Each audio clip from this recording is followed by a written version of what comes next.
Good evening, Pumpkin. Had a nice day?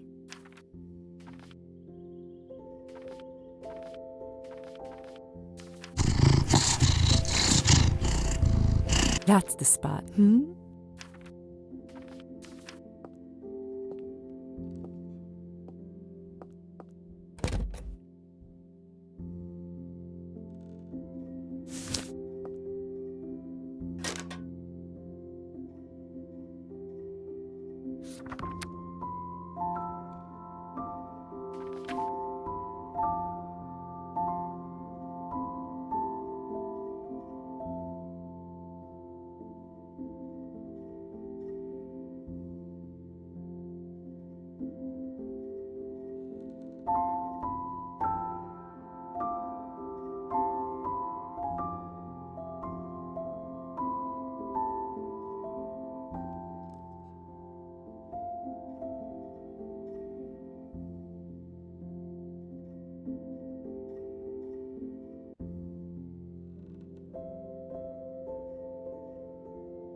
Apologies.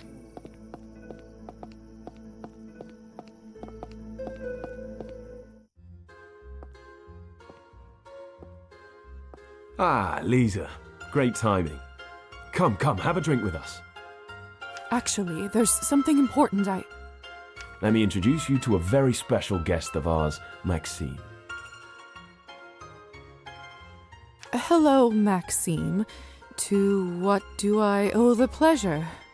I shot the city head. He shot the mayor. He didn't even shoot him. He got the window instead.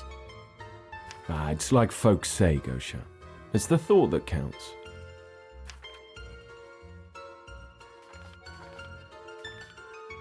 Is that really what you want? For the city head to be assassinated? Of course that's what I want. It's what we all want. All these old regime bureaucrats must be done away with before the new future can be sown. Maxime, what you did at the rally takes some real guts, and bravery should be rewarded. That's why today, you drink for free, my friend. Pleased to serve my country. Fine, forget the mayor for a second. What about the arrests? Come on now, I bailed you out, didn't I? Look, as long as you're with me, there is nothing to worry about. Yes, but what about the dozens of innocent people? What about the members of our crew that got taken away? Well, what about them? We still have no idea where they are. Doesn't this bother you? Do I really have to explain that to you, Gosha? This rally made the government fear us and the people support us.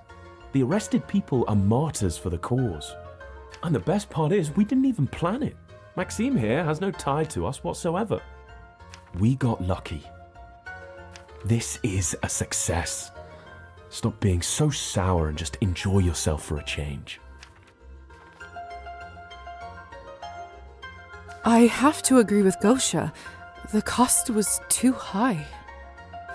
No changes in this country happen without blood, and revolution requires a lot of it. Before we get them to spill theirs, we'll have to sacrifice some of ours. I'm getting another drink. Sounds like a grand idea. Anyway, wasn't there something you wanted to talk about? I was wondering if you heard any news about my brother, Kolya Morozov. He was arrested yesterday. His name sounds vaguely familiar. He was a courier for the cause. Ah, of course. He was supposed to make a highly important delivery to us earlier, but I suppose that's not happening now, is it? Right, you mentioned he's your brother. Is it? Sorry about that, kid. I wish I had some good news, but the police, they won't give us anything. Even bribes don't help. I see. So you don't even know where they took the people they arrested yesterday? That's right. The town is so small that there isn't a dedicated jail around here. Since they arrested so many people, they must have shipped them somewhere else. The weirdest thing, though, usually finding out where they take people is a piece of cake. But this time, it's like everyone just vanished into thin air. Isn't there some sort of a law that obligates the police to release this kind of information? A law?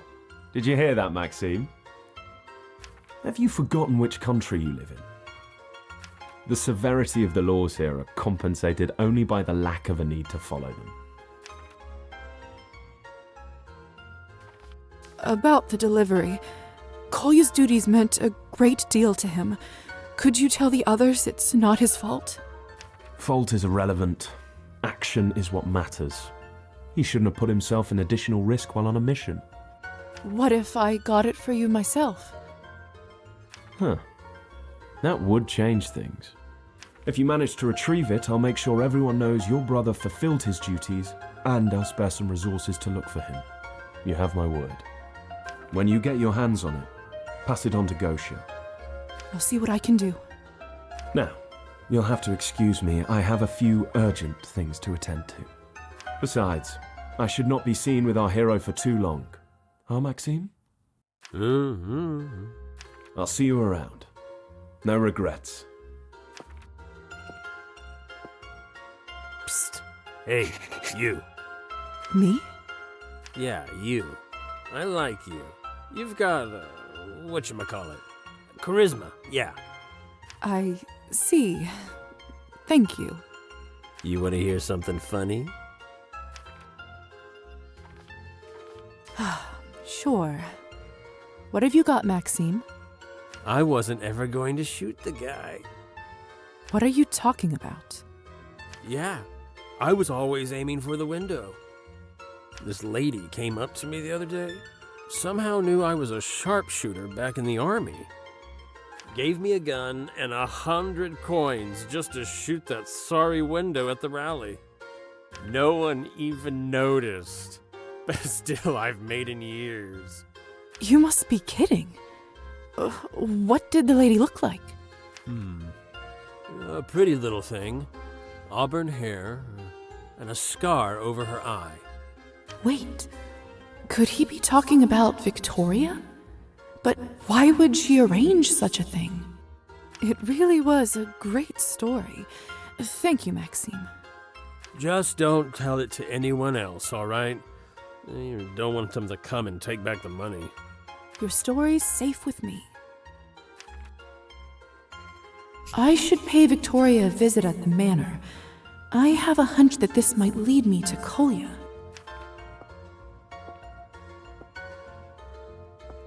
I was just thinking about you. Are you doing all right? Oh, I'm fine. Don't worry. I don't know. Yvonne could have been more considerate. People's lives are at stake after all. Maybe he is right. If the goal is to make change, there will be sacrifices. No regrets, right?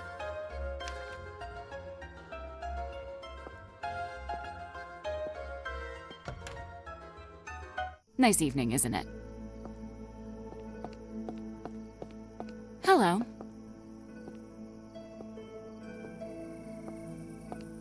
Evening.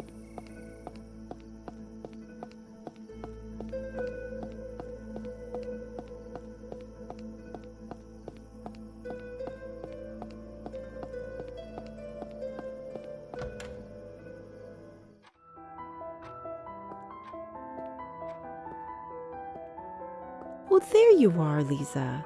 I thought you'd forgotten me. Sorry, I've just had a lot on my plate. I'm only teasing, lovely. I'm glad to see you. How are you after everything? I'm just fine, lovely. You know, regardless of the reason, I'm glad I came to this town. And one way or another, I got what I was looking for. I feel free.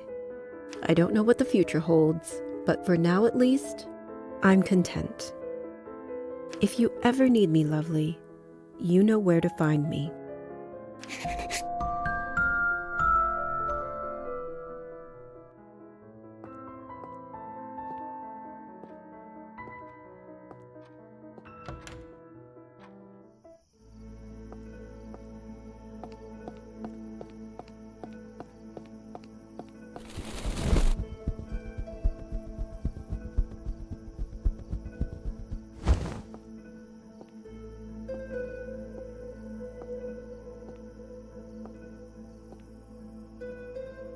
Good girl, Marta.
Locked.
Fly away now.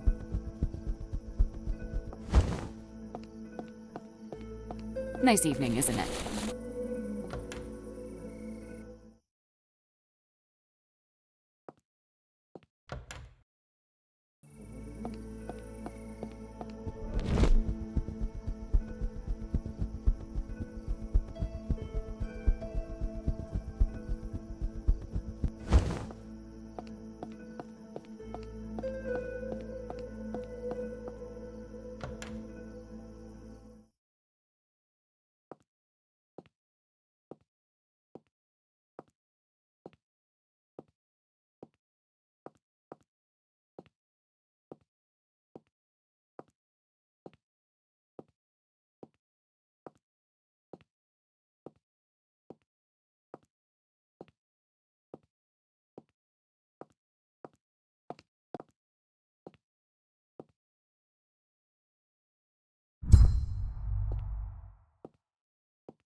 Say what you want about bureaucrats, but the workers here do seem quite organized.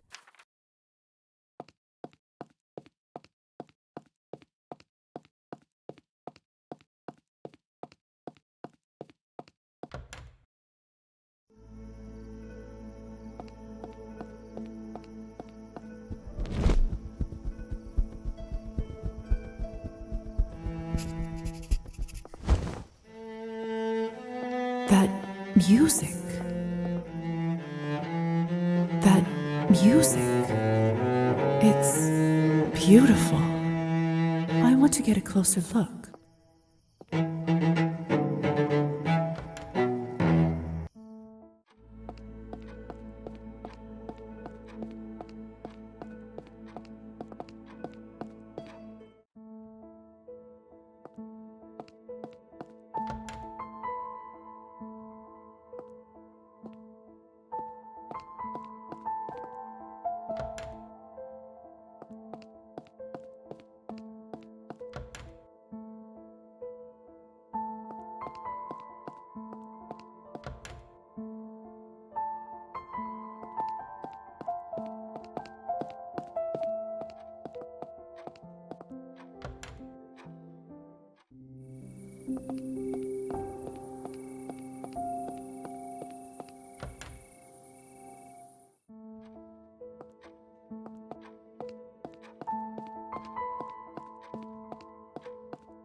That music.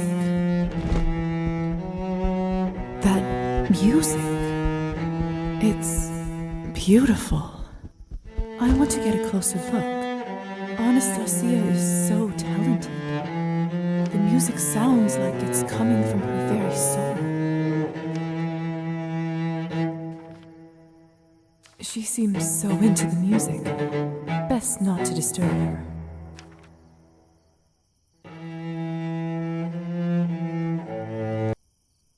Damn it.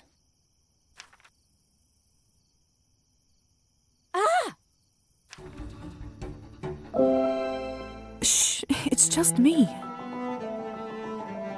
Goodness. Liza. I almost fell off. What are you doing here? I just couldn't help but come up to listen to your beautiful music. I'm sorry I startled you so. I just didn't want to distract you. It's all right. It was worth it. Well, I suppose I should get back to my creative plight. Something the matter? I can't finish this song. Is it one of your own? Yes, but every time I try to come up with an ending, nothing seems to work. It all sounds too composed.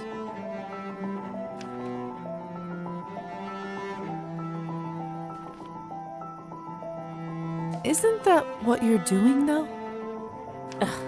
Well, yes, of course. But that's not how it should sound. Music should feel natural, effortless, not manufactured. It's been a while since you last composed something, hasn't it? Yes.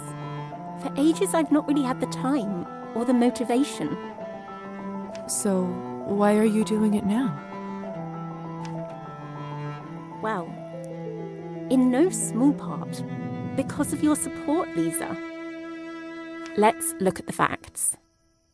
What do I have in this life? A drunk husband who squanders any earnings he makes from his poetry, and a house that is more like a cavernous tomb. Is that really how you see the sum of your life?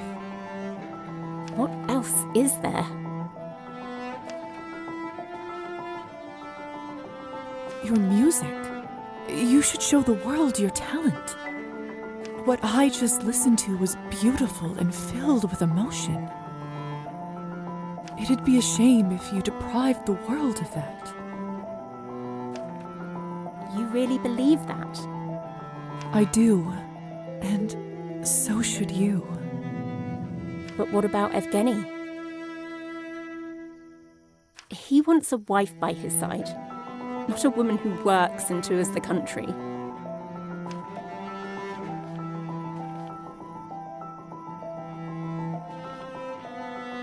Leave him. For so long he's been dragging you down with him. Why put up with it any longer?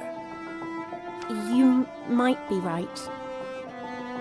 Why should I suffer because of vows that were broken long ago? I'm miserable when I don't have to be, and I refuse to feel this way any longer. Thank you, Liza. You've helped me put my life back into perspective. I will not forget it. I have a lot to think about now.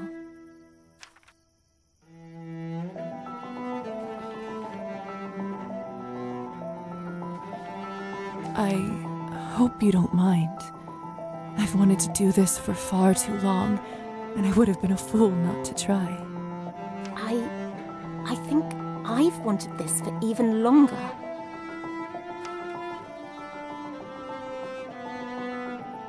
It's getting chilly up here. We best head downstairs. It's true. I should be on my way home. Already? I'm afraid so, but I will see you soon, darling. Can't be soon enough.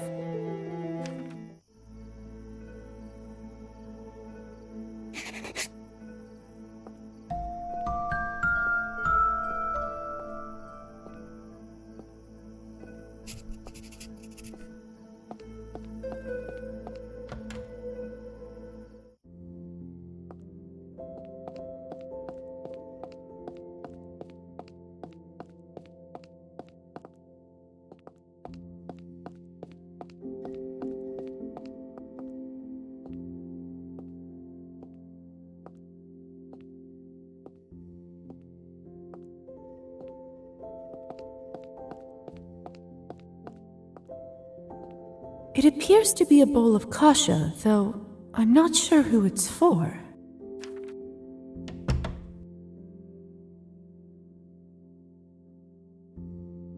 Having a late dinner? What?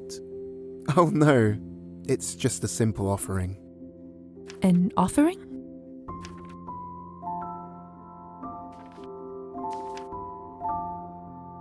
Something my mother used to do. It's silly, I suppose, but I find it comforting. It's not silly at all. My mother would leave bread crusts, so I'd say your domovoi is well fed by comparison. Though, it does have more to protect here. You mean the books? As much as I'd love them, in honesty, I'd rather it had people to protect. A family, perhaps. Its services are somewhat wasted here. Now how can I help you this fine evening, Miss Morozova?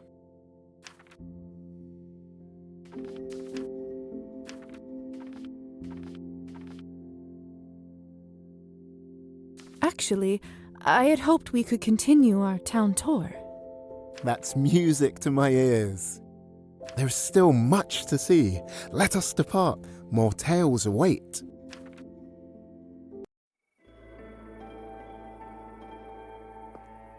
It's so peaceful here.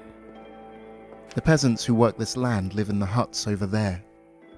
They work the fields from dawn till dusk. A difficult life, without doubt. I'm glad someone seems to have found solace in music. I've heard tell of mischievous spirits who dwell in fields such as these. Let us search for signs of their stirring. I'm sure you have no real belief in such creatures, yet still you search. Belief matters not in the face of discovery, and I'd be delighted to be proven wrong. Onwards!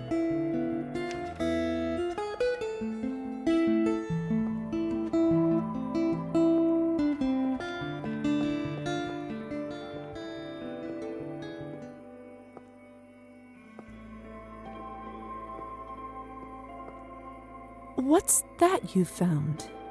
Well, Miss Morozova, it appears someone has left an offering of their own. I dare say more bountiful than mine.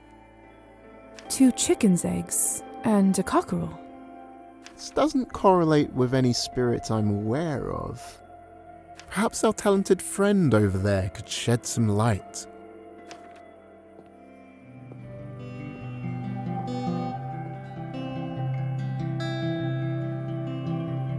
Pleasant evening, my good man.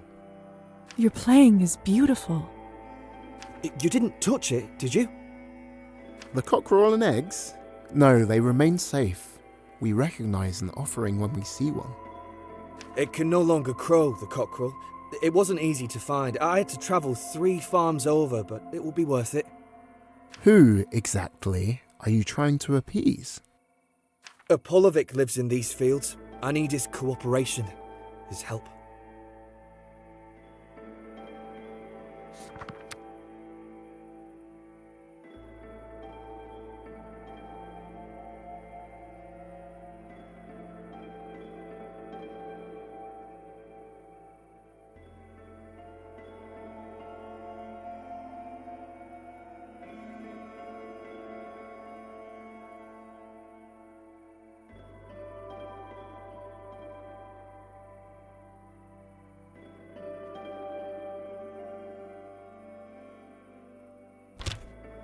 A Polyvic? Are you familiar with this, Liza? I can't say it rings a bell. A spirit of the fields. Even children share these stories. Interesting, though I'm afraid my childhood was spent in the city. Tell me, good sir, for what do you need his help? The crops are failing.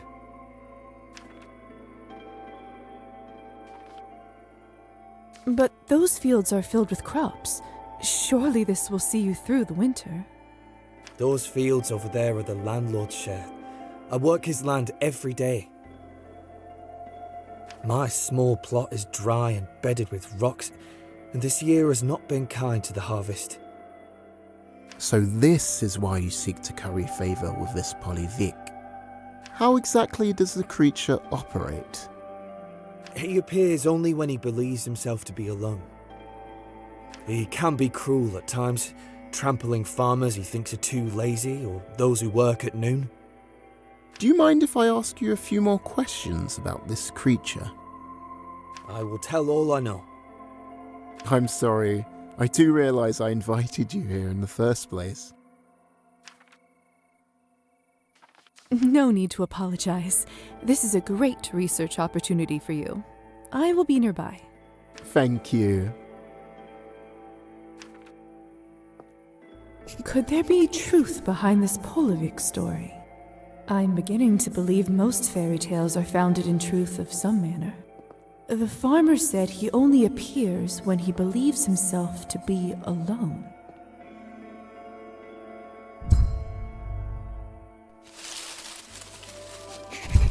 Aha, Mr. Polovic, I assume. Ah! How dare you sneak up on us, Upir?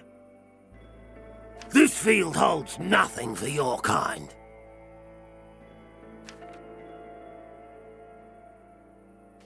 I mean you no harm, nor do I intend to take your offering. Good. I only ask that you might take pity on a struggling farmer and lend him your favor. I assume you are the one responsible for the poor harvest. And why should we, eh? His offering is fair. The eggs is good, but it's all cockerels or bones. Who keeps telling them we like a bird that won't crow no more? What else do you want? Look, we like it when the grass is thick and tall, gives us more places to hide. So we'll think about helping him this time, but we want something else from him. And what would that be?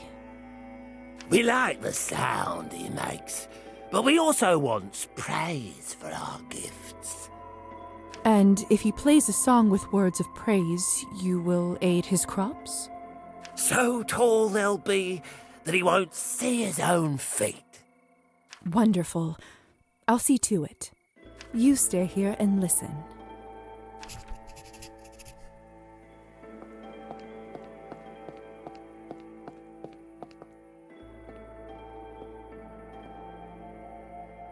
Utterly fascinating. I have a thought. Well, an idea that might help. Yes? Perhaps if you were to play for the Polovic and give him words of praise, he might be more willing to lend his assistance. An inspired idea. You're just full of surprises. I will play, but I am not one for speaking in poetry. I fear my words would be an insult. What about you, Liza? Perhaps you could compose something for our mischievous friend. Me? Well,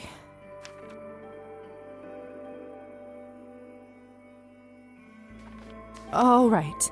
I think I can handle this. Excellent. My good sir, when you are ready. Hey, little man with hay for hair, please lend this farmer your luck so fair. Oh, you're so handsome with a sickle in hand. Bring back some life to this once fertile land. Well, you gave it a try. It's the best I could manage in the circumstances. Your company has been a pleasure. Thank you for sharing your knowledge with me. It was nothing. And thank you, ma'am, for helping me with the words. I hope the Polovic heard it. I have no doubt he did. Best of luck to you this coming harvest. If not, well, at least I am lucky to have a Polovic and not a Polutnitsa.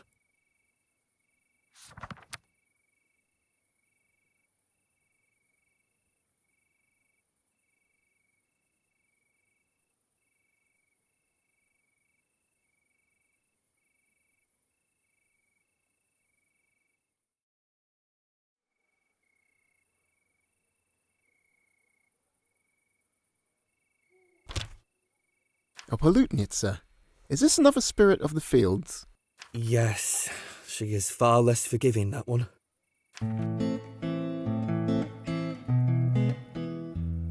What an evening. How thrilling to see law in the everyday lives of people. Your enthusiasm was certainly contagious. You're too kind. I suppose moments like these with people of the town make me feel more accepted. Ultimately a selfish goal, if one thinks about it. With the care you give to your work and the people you encounter, I imagine you'd be a favorite in town. My ancestry may mirror that of the great Pushkin, but to most I'm something of an oddity. A curio to be gazed upon at best, and feared at worst.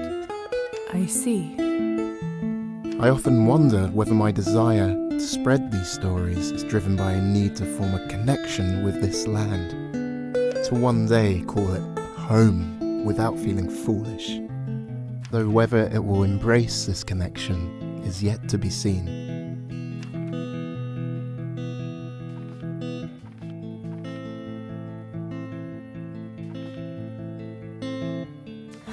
It's their loss.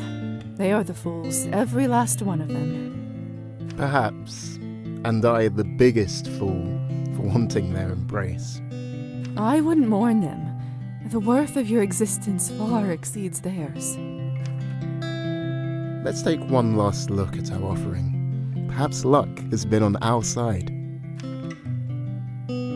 Look, the cockerel is still here, but the eggs are gone. Oh, so they are. A fox must have got to them. A fox? I think not. This is the work of our Polyvic. So you're converted to the ways of the spirit folk? After hearing your ballad, who wouldn't be? Stop teasing. Hey, little man with hay for hair. Be quiet, Roman. You had better keep this between us. But it seems a crime to keep your talents to yourself. You scoundrel. Let's get back to town. I promise not to recite another line once we arrive. Roman!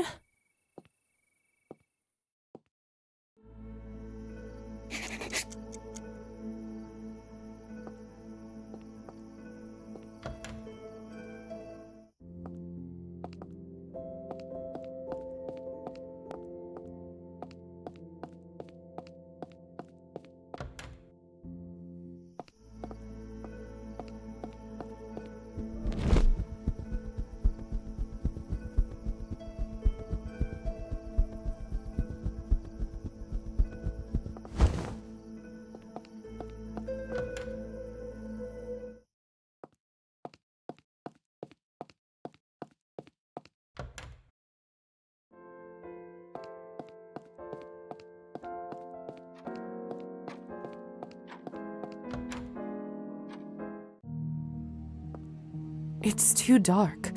I'll break my neck if I walk around here like this.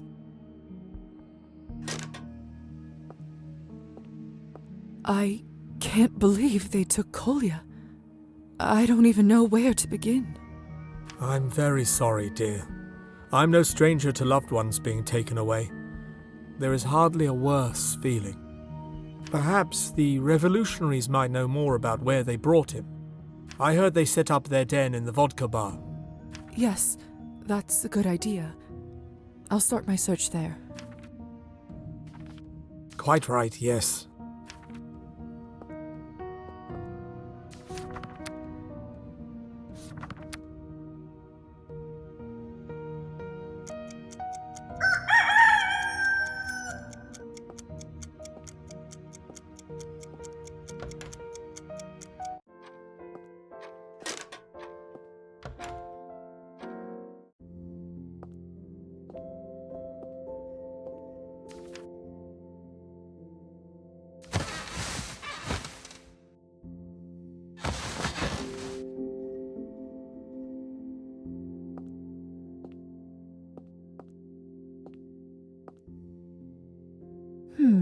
Something feels different around here.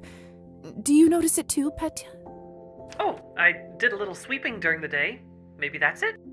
I know I can't breathe anymore, but somehow the dust still bothered me. Oh, Petya, thank you. That's lovely. It's no trouble at all. I have to earn my keep somehow.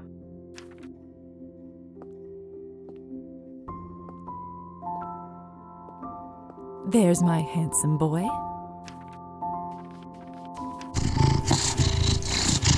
Oh, he started drooling. Ugh, not on my hand.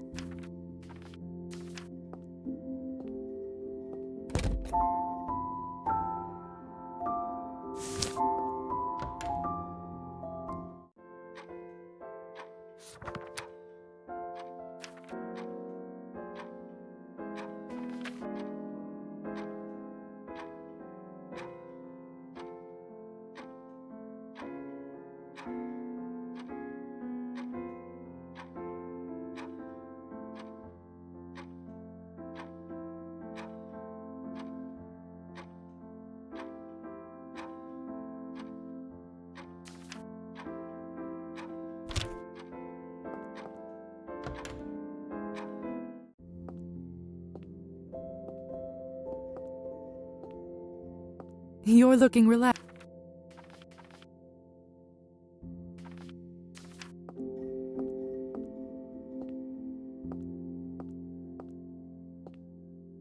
Strange.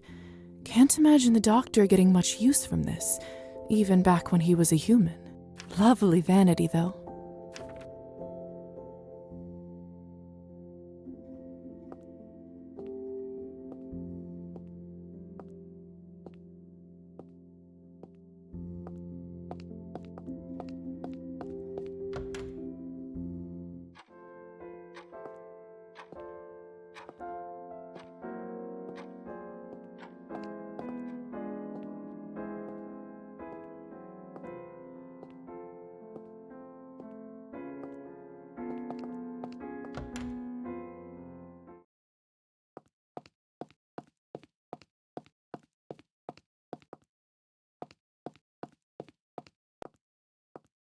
No mail for me this time.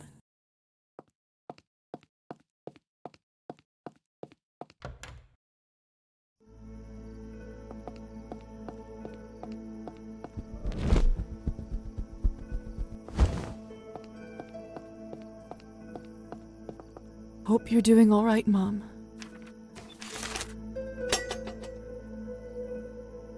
Ah, Dr. Morozova, isn't it? Looks like I'm just in time for the mail collection. Sending that letter must be difficult. What? Is he talking about my mother and Kolya? How does he know? Excuse me? I'm not sure what you mean. Ah, apologies. I just assumed you were here to send a letter to the coroner about the body. Must not be your favorite part of the job. The body? Haven't you heard? The old woman from your building just passed away. Faina?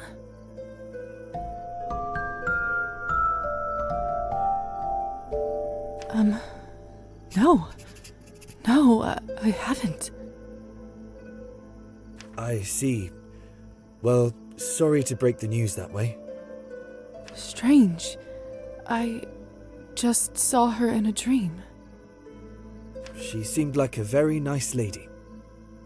She was.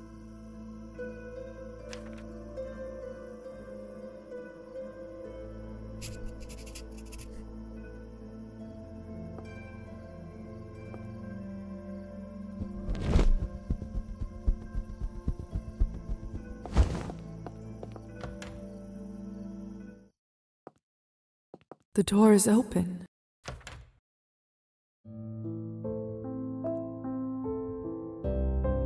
Strange to be here without Faina. The room feels so empty. In my dream, she said something about watering the plants. Should I?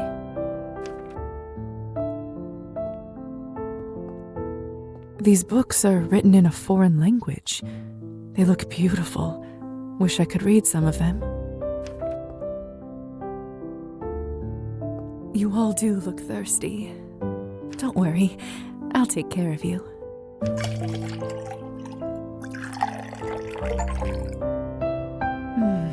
There. Much better, isn't it?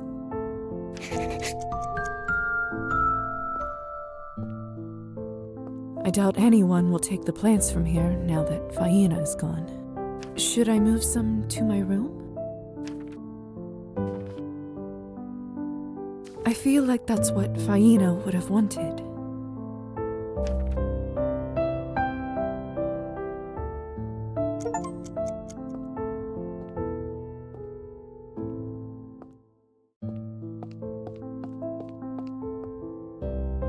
The air in this flat smells different, fresher than in the rest of town. I think it must be the plant's way of paying Faina back for her devotion.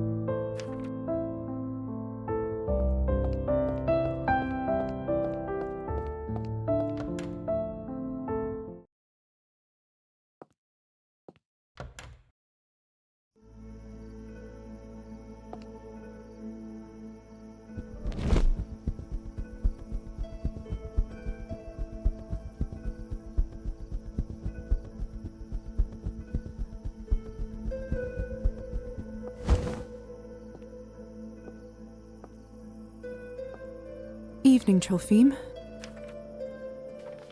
Could you take me to the Countess's manor, please? Of course, my lady. Your wish is my command.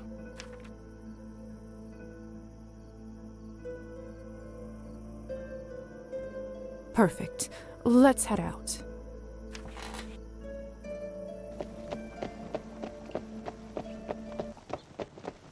Thank you kindly. Victoria knows something about what happened at the rally. I have to get to the bottom of it, or I'll never find Kolya.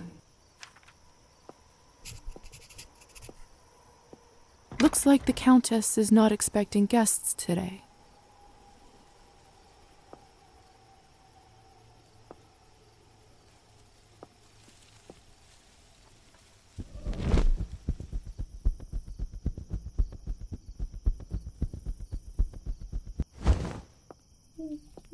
Locked.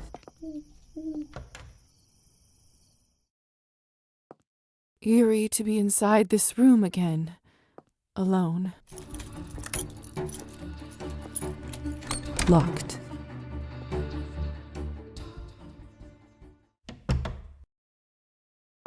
Liza, are you spying on us or here to steal? Either way, you're coming with me to the cellar.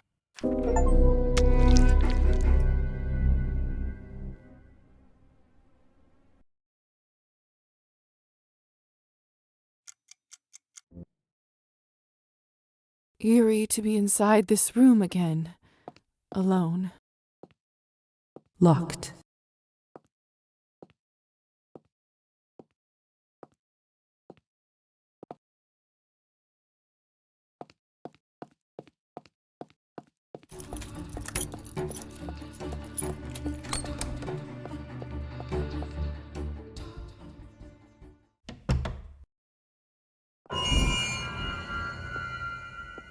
Liza, are you either way?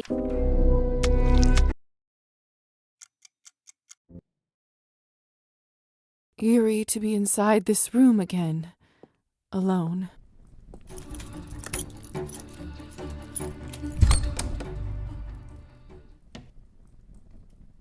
This is half of what you promised, Grigor. Half. Well, what did you expect to happen when the Countess shifted production towards the main cellar? We have barely any bodies to work with. It's a miracle we even got this much. All I know is that the Countess is not going to pat you on the head for this. You are enjoying this, aren't you? You're still blaming me for that scar. Not at all. This is just business. Bad business at that. Now give me your monthly books. I'll move them to the Countess's safe spot. Fine. You know this game is rigged, and it won't last forever. Time will tell, dear. Off you go.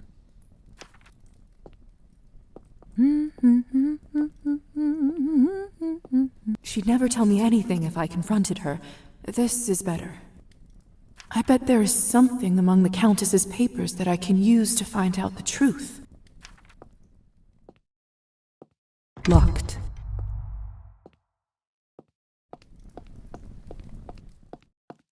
Locked.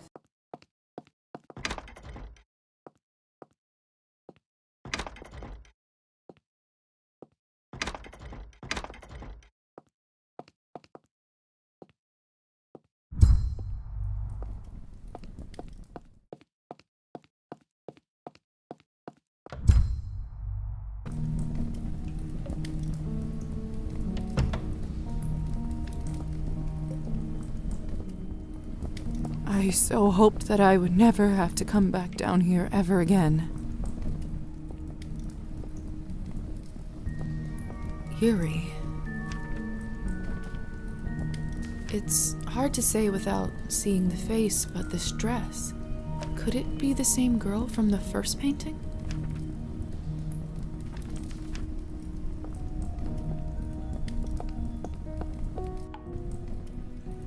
It's too dark. I'll break my neck if I walk around here like this.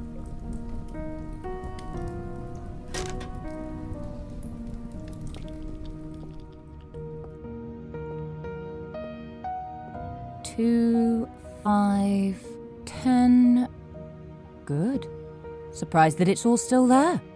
Why the old bat insists on keeping her change here, I'll never know. None of the cells down here feel like a safe spot. I wonder where she is going.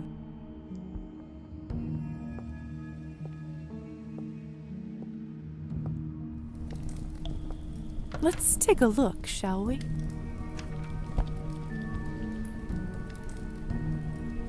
Huh, a tiny key. What could something like this open around here? And some more money. Nobody here learns their lessons, do they? Why did she stop?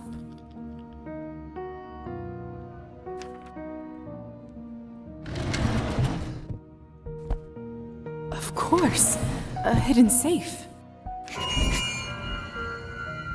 Liza, are you spying on us or here to steal? Either way, you're coming with me.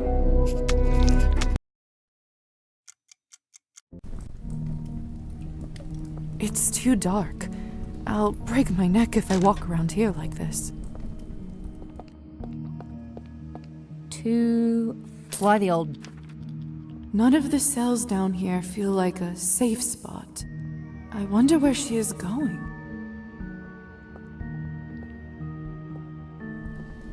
Let's take a look, shall we? Huh, and some more.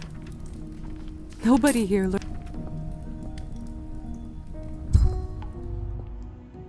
Why did she stop?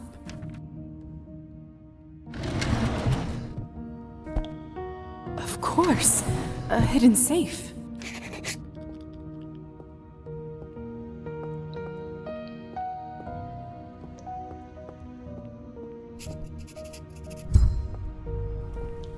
I don't think that there are any keyholes in the frame. That key must be for something else. There must be some way for me to open it. Think, Liza.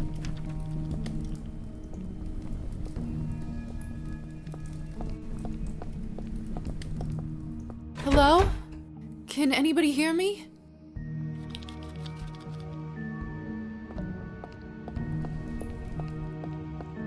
This cell. Didn't think I'd ever come back here. Wouldn't wish waking up here on my worst enemy.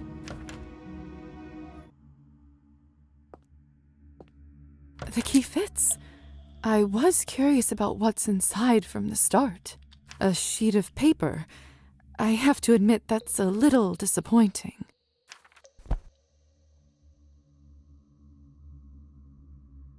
What does it say?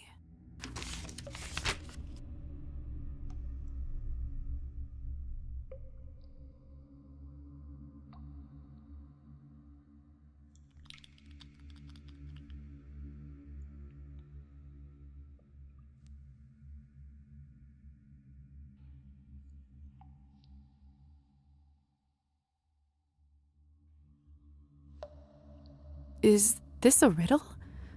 What could it mean?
It won't budge. How did Victoria do it? That riddle from the note I found earlier. Could it be the answer? Let's see. So, according to the riddle, I should first touch the...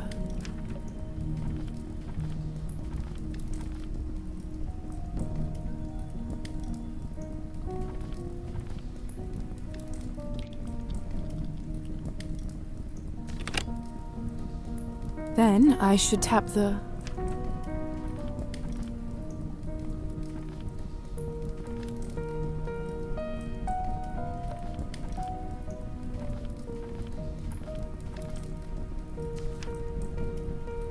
Nothing happened. I don't know if...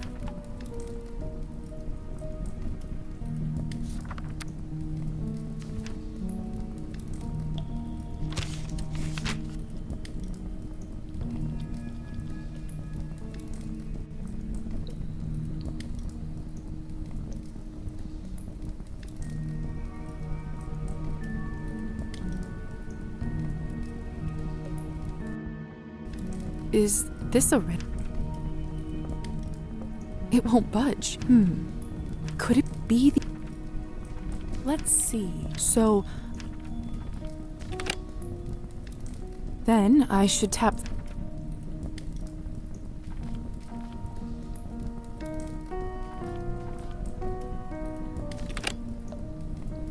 Finally, I should press the...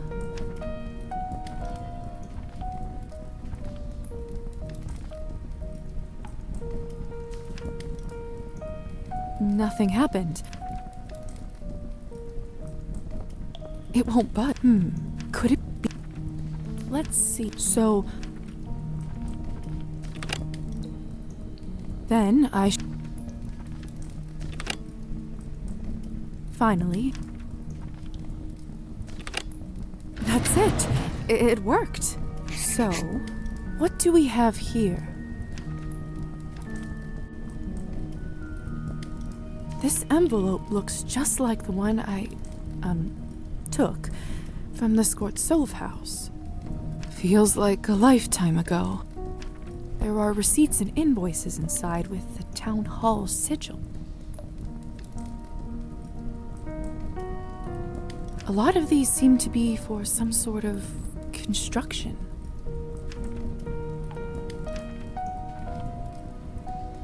Wait, what's this? It has Kolya's name written on it.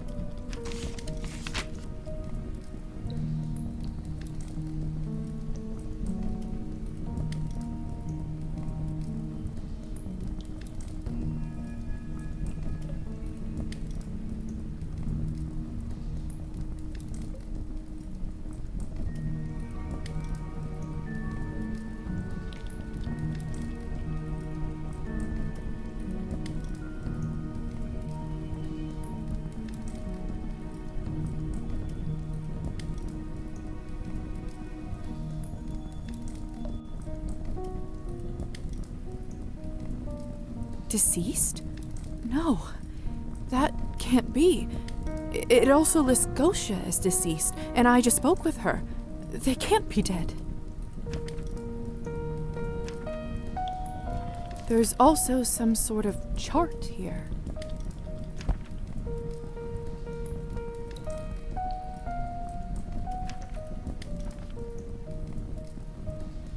A pearl necklace, but it's quite dull and yellow.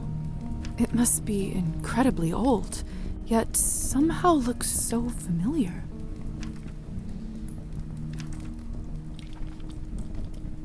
A pearl necklace. It must be... I don't know what's going on here, but I should certainly pay a visit to Town Hall. I need to head there right now and get to the bottom of this.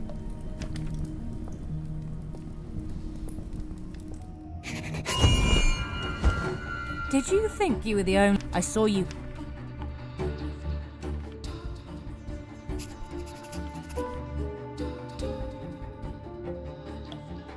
I know you bribed the shooter. Because of you, innocent people got arrested. How did you?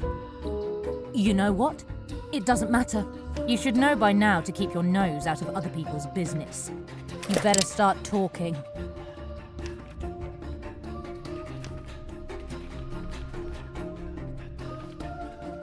Over there! What are you...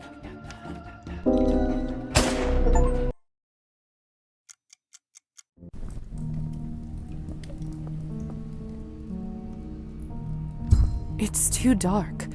I'll break my neck if I walk around here like this.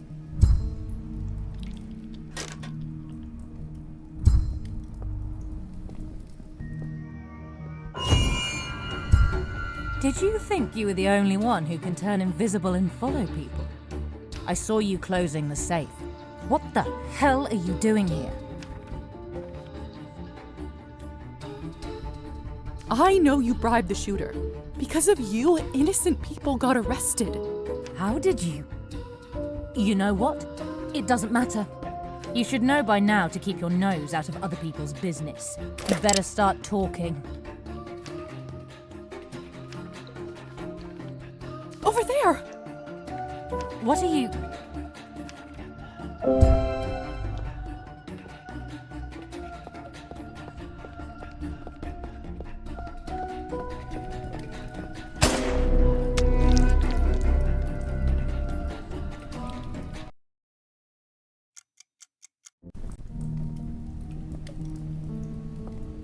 It's too dark. I'll break my neck if I walk around here like this.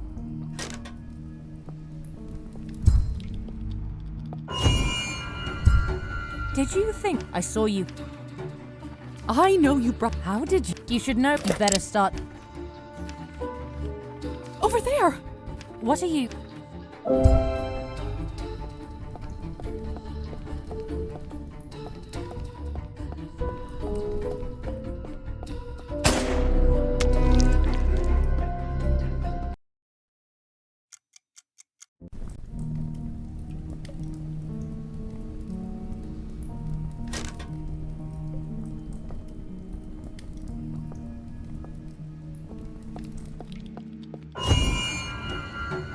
Did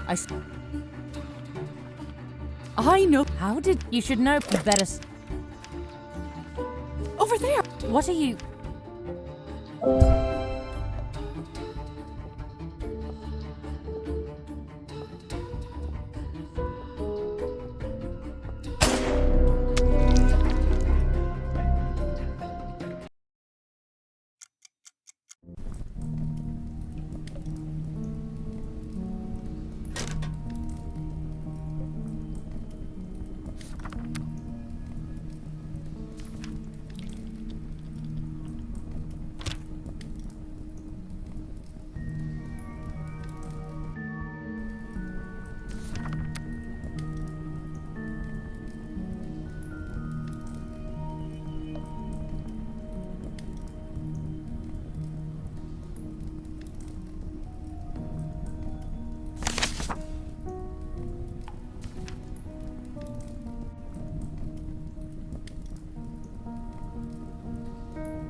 Did you think you were the only one? I saw you closing this. Why are you doing these things for her? You better start talking.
Over there!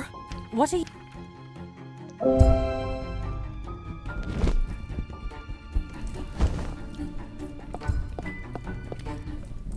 Better latch the door before she gets here.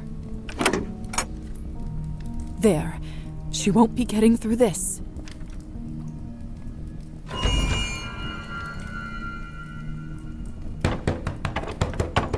Let me out. Let me out right now. I don't think so.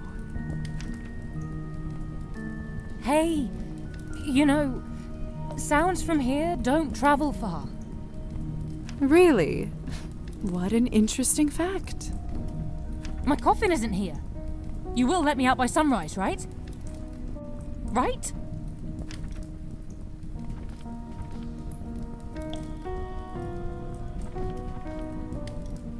We'll just have to see, won't we? Please, please don't forget about me. I can't die like this.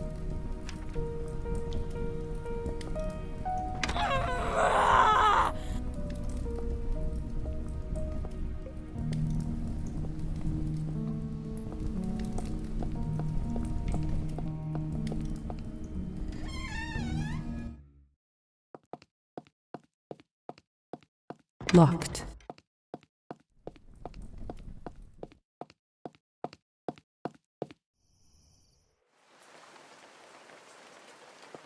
I must get to the town hall as soon as possible, please. At your service. Go, Marta.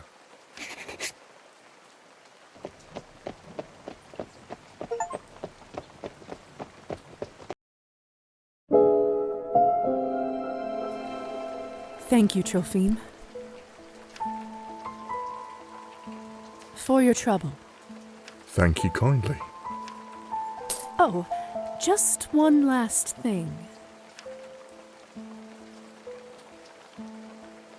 I, kind of left Victoria locked in the basement. Would you be a dear and let her out before sunrise? Of course. Goodbye, my lady. Go, Marta.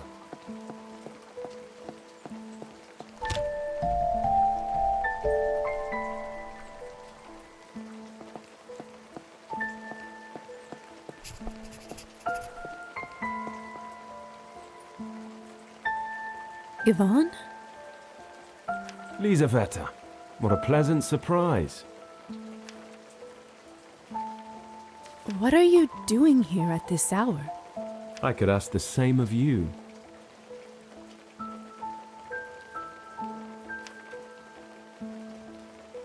But I won't, as I respect the privacy of my fellow citizen. I hope the same courtesy can be extended to my person. Where is Gosha? I don't have the foggiest idea. Haven't seen her since yesterday. That's strange. I barely remember seeing you two apart. We didn't leave on the greatest terms. Perhaps she took our fight to heart.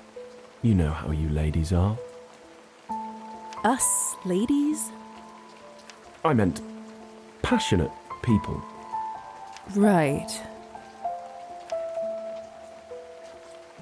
Why are you carrying a bucket? I wouldn't need it if someone was committed to doing their job. Well, when you don't get the materials you need, you have to be creative. You know, it's a bad superstition to meet someone with an empty bucket.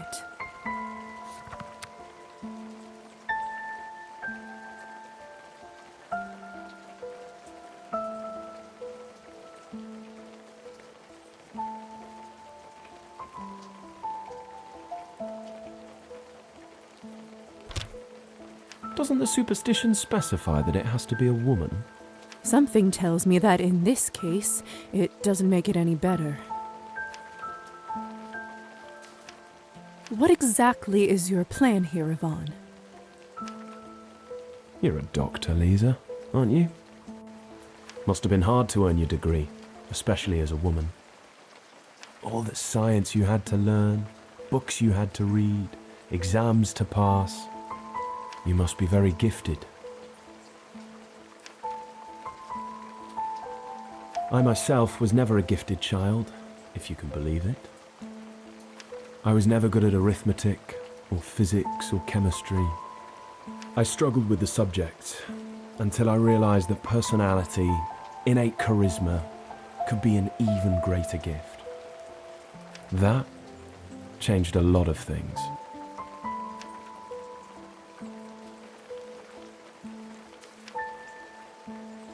The most important lesson I learned was that people are scared of their own incompetence. It only takes a few careful words to begin leading them down the right path. If you speak with conviction, with righteousness, people will believe you. People will follow you without question, no matter the trials. no matter the cost. Well, most will. People like Gosha occasionally create complications. But no matter. All I need to do now is provide that initial spark of action. But the people trust you. Are they really so expendable to you? Unlike the thieves and murderers in the town hall, I know exactly what people need. I'm also the one who's willing to do what is necessary to provide it. It's as simple as that. All the vision, all the hope in the world is nothing without clear action, unburdened by lesser worries. Before the sun rises, justice will be served for the common folk at last. I should go. Kolya needs me. I still hope you'll come for the show before the sun rises. No one wants to miss out on the day of reckoning. The day of reckoning. That can't be good. Now, to search the town hall. No more distractions. Locked, as expected. Maybe I should try my luck via the balcony.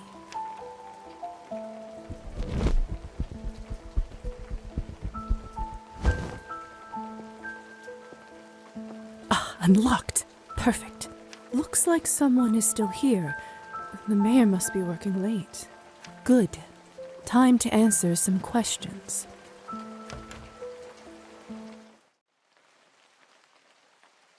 Countess Orlova?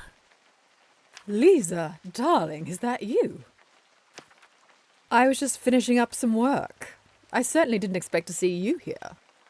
Do you have a form to file for the city head's attention? Something like that. Well, I'm afraid all the bureaucrats are already gone. No one's putting in the work nowadays, you see. Bankers' hours. It is pretty late, at least by human standards. Ugh, don't get me started on that. The whole country daydreams about getting plastered in the evening and then leaves with the first whistle. And then they wonder why the economy's going pear-shaped and the country is in pig's shit. But I digress. What brings you here tonight, darling?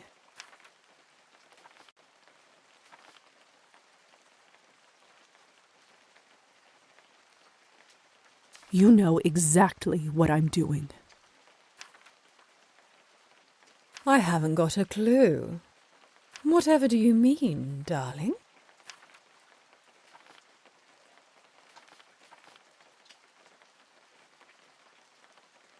What I meant is, I'm looking for my brother. He's been missing since his arrest the other day. Your brother? You are aware, of course, that vampires are forbidden to get in touch with their living families. I am. But you must understand, his life is in danger. I have to help him. You shouldn't be telling anyone this. This is cause for serious punishment. I'm actually glad I ran into you, dear. There was something I wanted to discuss. From the moment I saw you on your first night in that dirty little nightgown, something told me that you are special. You don't know this, but the envelope that you were tasked to retrieve from that house was quite valuable. I was trying to work out a deal, and man alive, it got me quite some leverage at the time. I'm glad I could be of service. Don't flatter yourself too much, honey. Now, stay with me for a minute. How familiar are you with the works of the stock market? Sadly, I've never had enough money to be interested in that topic. I see. Well, imagine a big casino where wealthy people come and gamble their money away. Only instead of playing 21 or roulette, they invest in companies and futures. Whoever correctly predicts what will happen receives a substantial payoff. Sounds like a fun time. If you have the money. Oh, it is indeed, dear. Good fun. Now, I know you've wrestled some with your new identity. Tell me, where do you stand on your eternal life nowadays?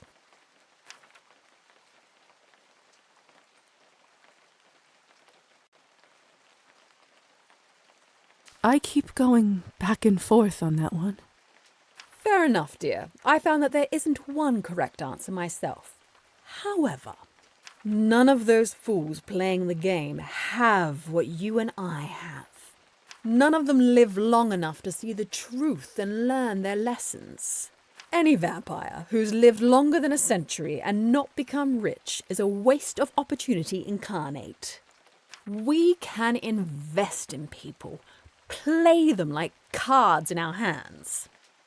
We are able to predict what will happen better than anyone because we've seen it all happen 1,000,000 times over right before our eyes. But even other vampires, none of them have our heads on their shoulders. What exactly are you trying to say? Have I not made myself clear? I am offering you to become my protégé, silly. You've earned it. You've proved yourself. Victoria, Hussar, and all the others. None of them have what it takes. But you and I, we can move mountains together. You'll live with me at the manor, and I'll teach you all there is to know about running a thriving business, an empire. We will bend the country itself to our very will and live like the queens we deserve to be.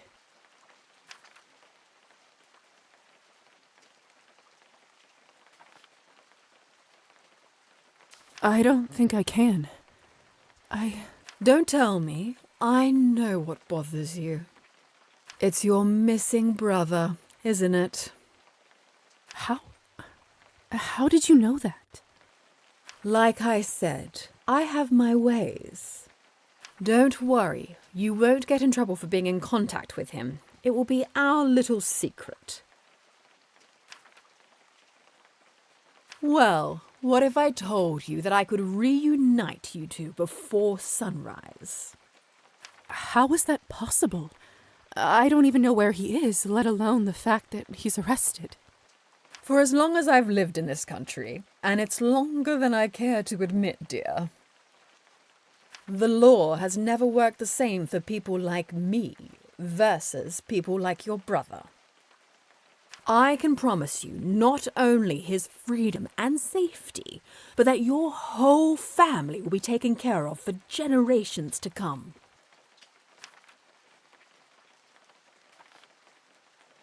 Is what you are saying true? I appreciate that you're thinking through this, but what reason do I have to lie, dear? You've proven yourself worthy. You've earned the right to power in our ranks, and now you may choose what to do with it. Come with me, and we can change the world together. What do you say? Madame Orlova, thank you for your generous offer.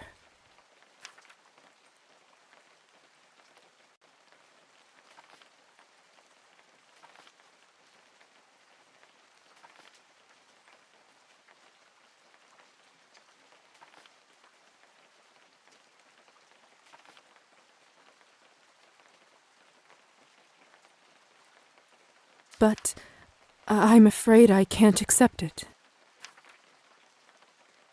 That is truly disappointing. I expected more sense from someone like you, dear. I'm afraid I have to run now. Time is money, as I always say. Oh, and good luck with finding your brother. Hope he is well. The Countess was just holding that. Anna Karenina.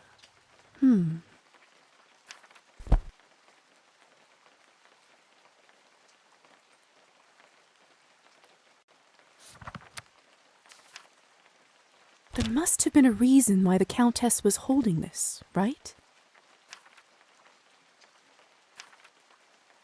Wait, there are some odd markings in here.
This is to commemorate Savelli's first day in office.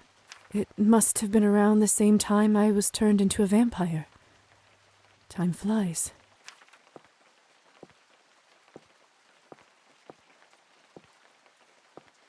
Savelli doesn't seem like the kind of man who would drink at work, yet these shot glasses are always here. Strange.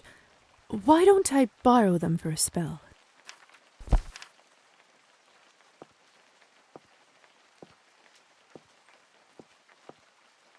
That's quite a collection. Savelli must be an avid reader.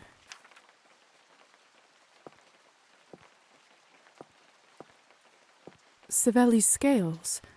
Wonder what he needs them for. I can't move them. The scales are built into the table. They must be a part of some mechanism.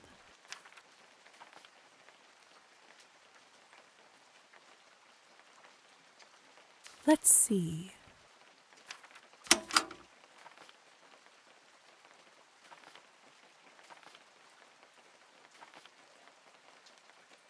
There.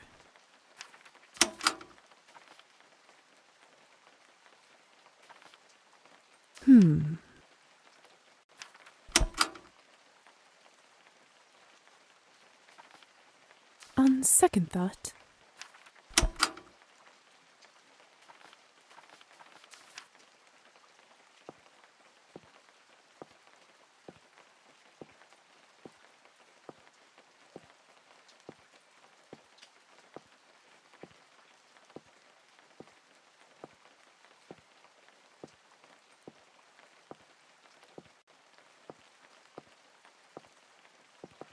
Savelli's scale. There. Let's see.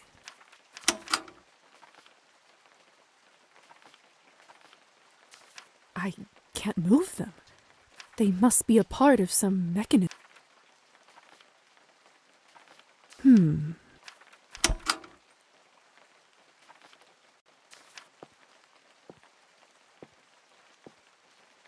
I'm not going anywhere before I find out where Kolya is. That's quite a collection. Quite an antique. Must have been here for ages.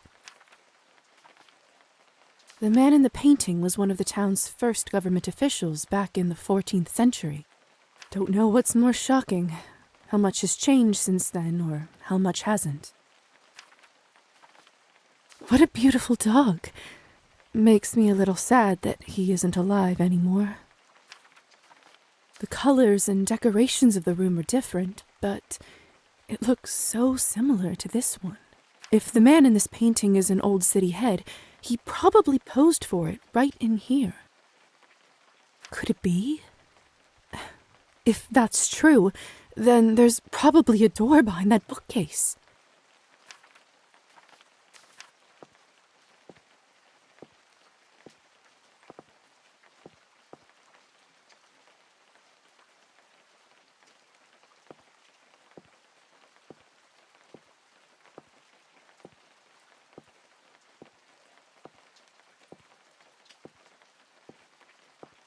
Savelli's scale. Let's see. Something clicked. That must have been part of the puzzle. Stability. Huh. Clever. The hints from Anna Karenina must be leading to this. Some of these books are decoys. Which books should I pool? And in what order?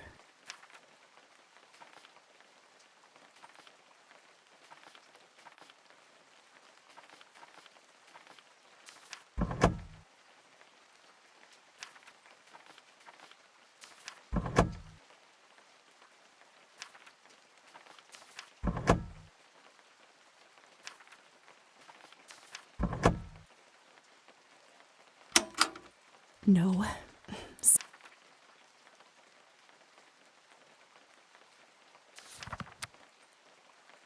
There must have been a reason why the Count...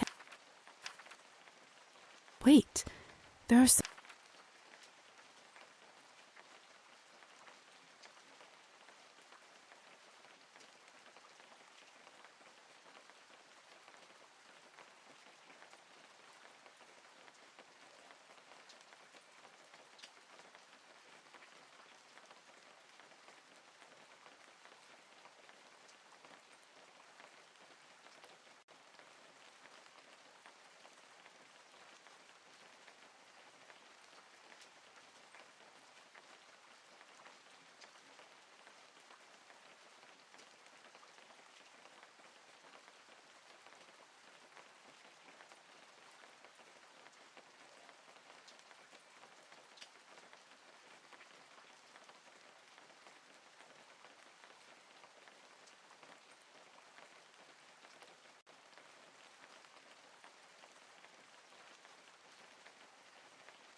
Which books should I pool?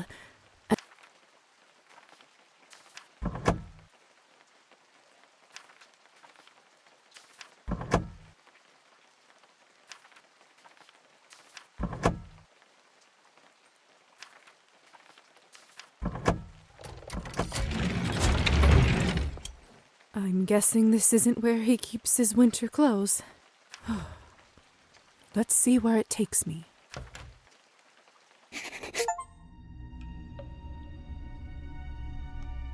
If someone told me about this, I would have called them a liar.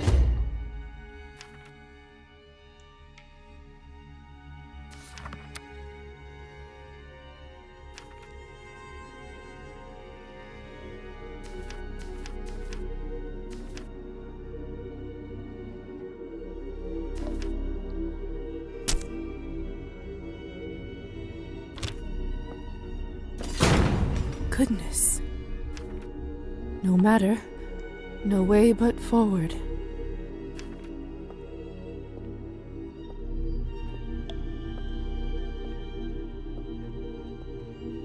How deep does this rabbit hole go?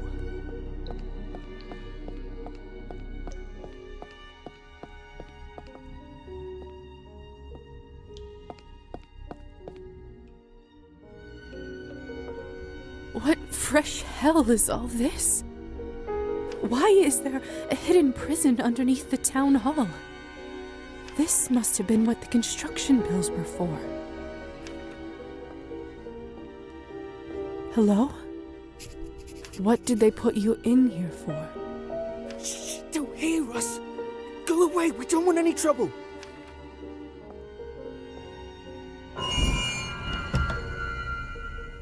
How are you holding up, lazy bastards? Don't mind me, folks. Keep to your business. Ha!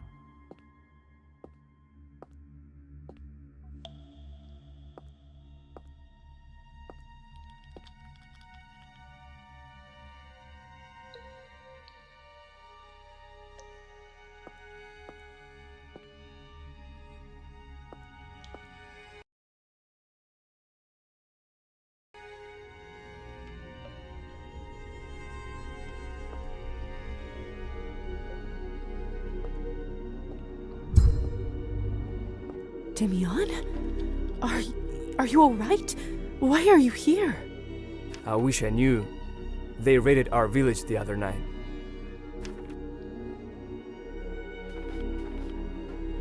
Did they take Marusa too? That's the thing. They only wanted a handful of people. They knew where we lived and called us by name. Marusa wasn't on the list. Can you tell me more about what happened? They grabbed some of us from our homes, put us in shackles, and brought us down here one by one. Kept calling us parasites. Bastards. If they didn't put those chains on me. Parasites. Just like on the list I found in the safe. Do you think it's possible they targeted the unemployed in your village? Now that I think about it, all of us here haven't worked the fields in a little while. Could it be... Is that why they locked us up? I'm not sure yet. Let me investigate a little more. Liza, be careful there, please. I saw some people taken there. Nobody came back yet. Thank you.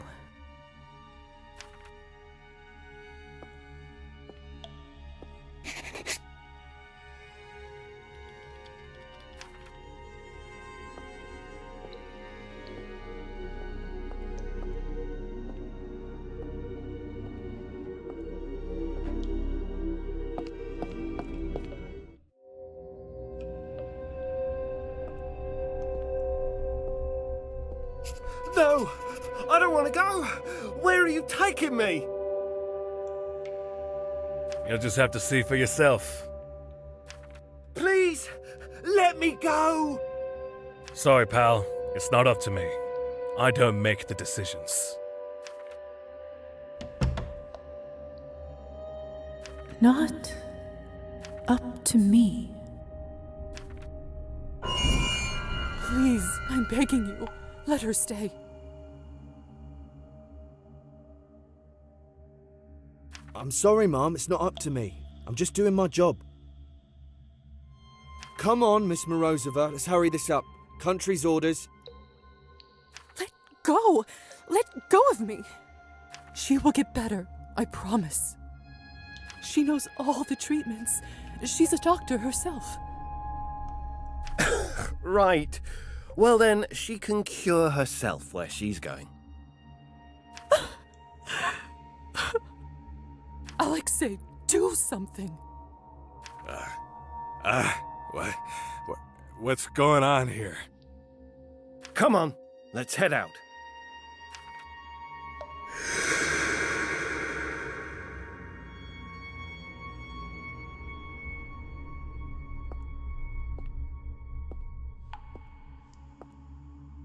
Gosha?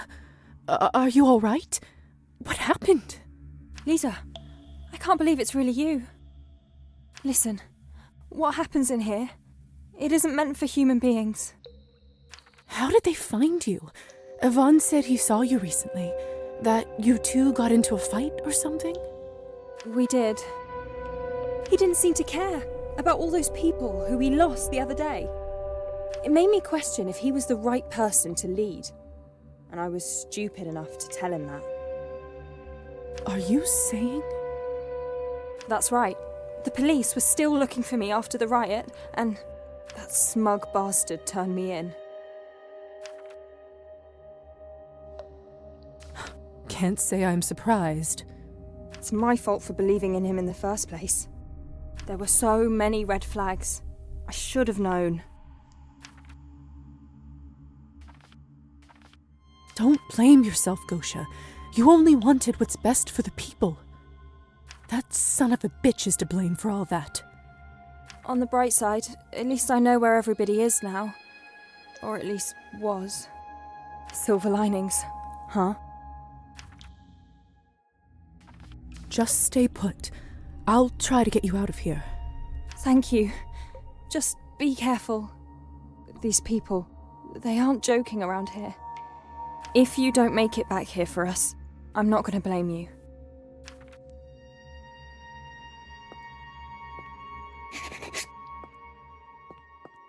Oh my god! Kolya? Kolya? Kolya, can you hear me? Liza? You're not supposed to be here. Run away now. It's not safe. Let me take a look. The wound is terribly infected. He must have sepsis.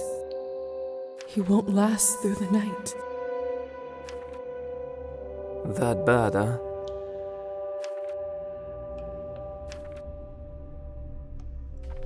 Run away now. It's not safe. Of course it's not safe. We're in an underground prison. You don't understand what they do to us. I've never seen anything like it. What are you talking about? I'm not leaving you here. At this stage, and in this place, there's only one way I can save him. I need to turn him. For that, he must drink some of my blood. But will he even agree to it? Do I even want this life for him?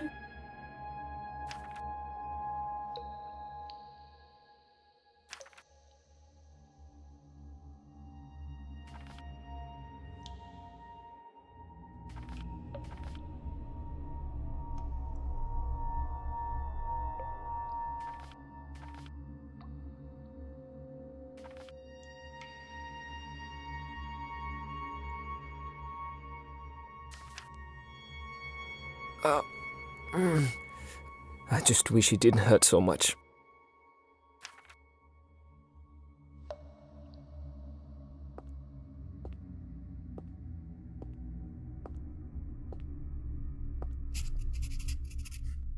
Forgive me, brother. I just couldn't do this to you. It's better this way.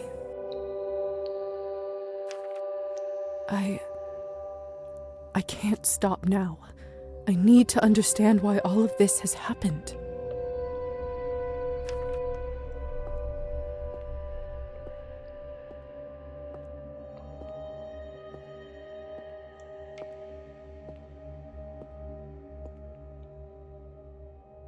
That snake. It's the same symbol as on those documents.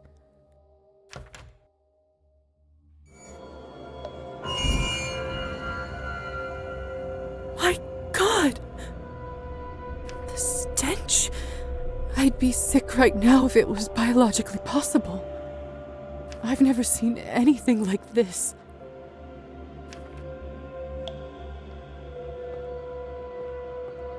Oh, such rancid blood. Not even the worst of us would dare try to consume this. Is that... They skinned them? Why the hell would someone do this? I need to get out of this room right now.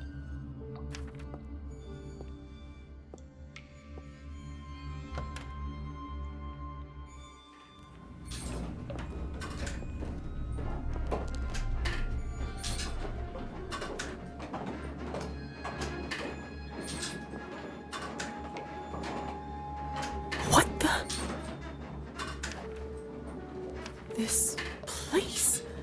This monstrous place. It's so familiar. No. So similar.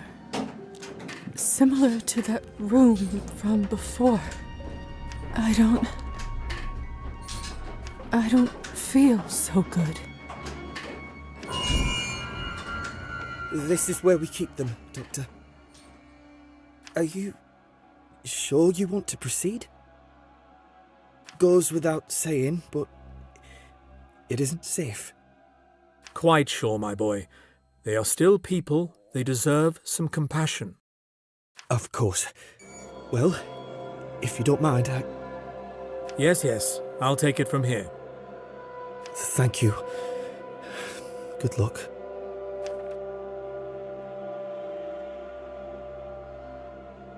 Goodness. My name is Dr. Volkov. I am volunteering here for the next few days. Is anyone up and ready for an examination? Doctor, over here.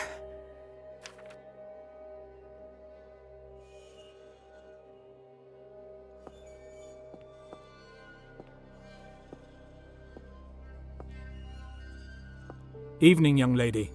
When was your last checkup? It's not for me.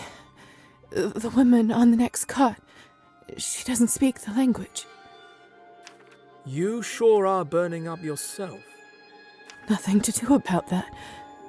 Not anymore. And what makes you think so?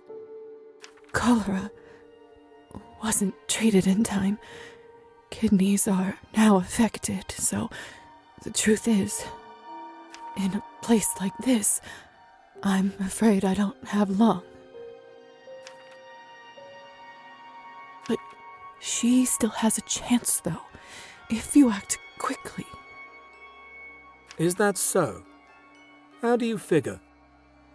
She has dysentery and needs intravenous therapy right away. We haven't had a doctor here in days. I tried to tell the nurses, but no one will touch us.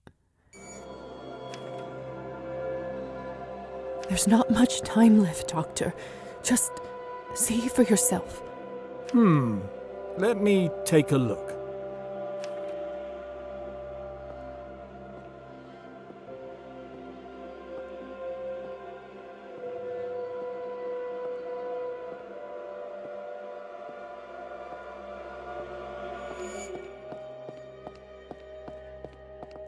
Let's see. She's certainly malnourished. High fever. Now, where is... There's no chart. They don't bother to keep records for us here. But she's often nauseated and there's blood in her liquids. Don't ask how I know that. I see. In that case, I believe you're absolutely right. We shouldn't lose any time. Nurse, prepare an intravenous drip right away, please and thank you.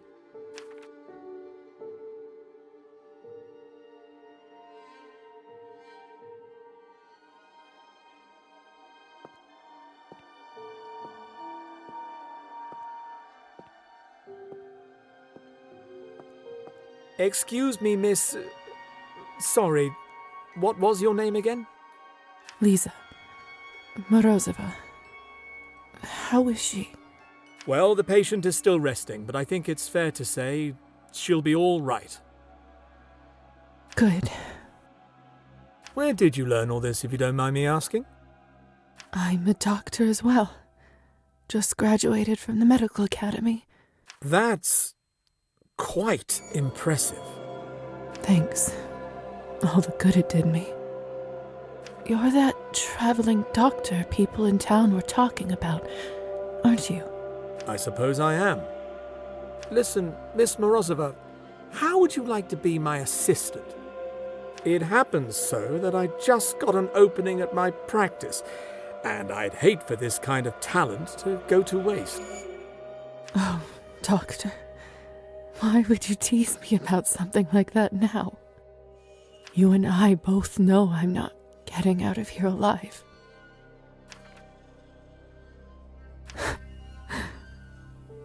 In a different life, perhaps. Perhaps it could be.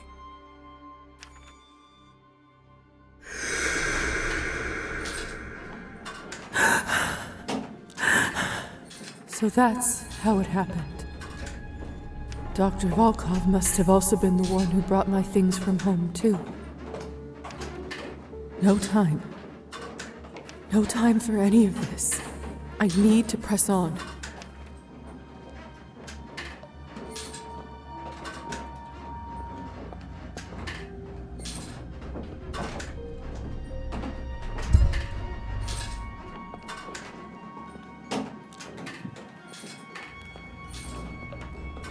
Purchase orders for Cabernet and meat.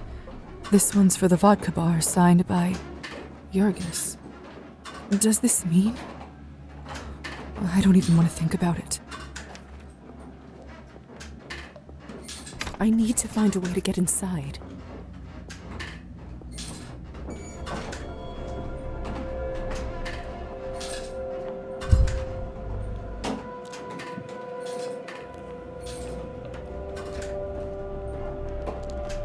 This equipment is not unlike what's in the doctor's.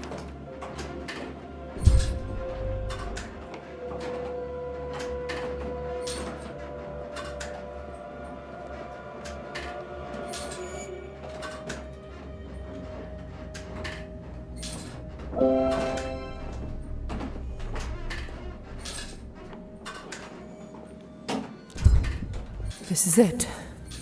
Time to face the truth.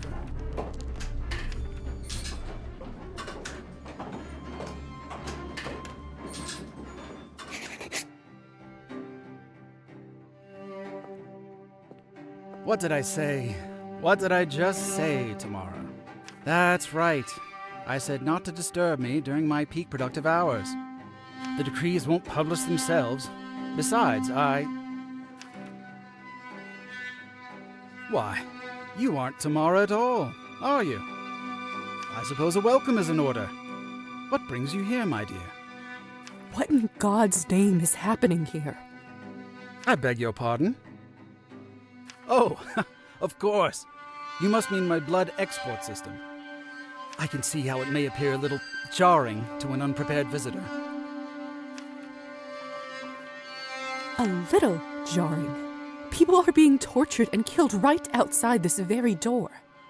See, I wish more people expressed genuine curiosity before casting judgment. Isn't that what science is all about? This isn't science. It's a bloodbath designed by a madman. Liza, I thought of you as a much more rational person, a contributor to society. As you know, I care deeply about my fellow man, my neighbors, those working so hard just to get by. During my early years in government, oh Lord, this takes me back. One of my responsibilities was to pay visits to officials in different provinces. I met people from all around the country, from all kinds of backgrounds and all sorts of trades. It didn't take me even 2 months to realize that everything was rotten, inside and out, chaotic, in complete disarray. Every little town was exactly the same. Hospitals shamefully understaffed, roads ridden with potholes, good people suffering in poverty and drowning in drink. And no one did anything about it. No one even cared. They were too busy lining their own pockets. Police and most of my colleagues, all corrupt to the bone. Bureaucracy stopping any feeble attempts to take action. It made me boil with anger, Liza. Livid. I swore to myself that once I rose up, I would get rid of the chaos that is our country. That I would turn it around. Help my good fellow citizens.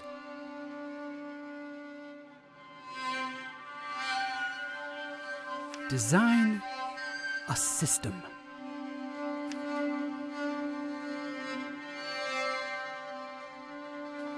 And what system would that be? Since I've become mayor, the town has improved, wouldn't you say? In only a few months, local businesses have received loans, roads have been fixed, willing people have jobs.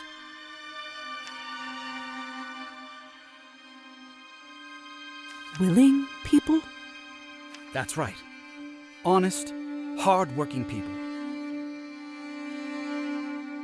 And that's exactly where the system comes in.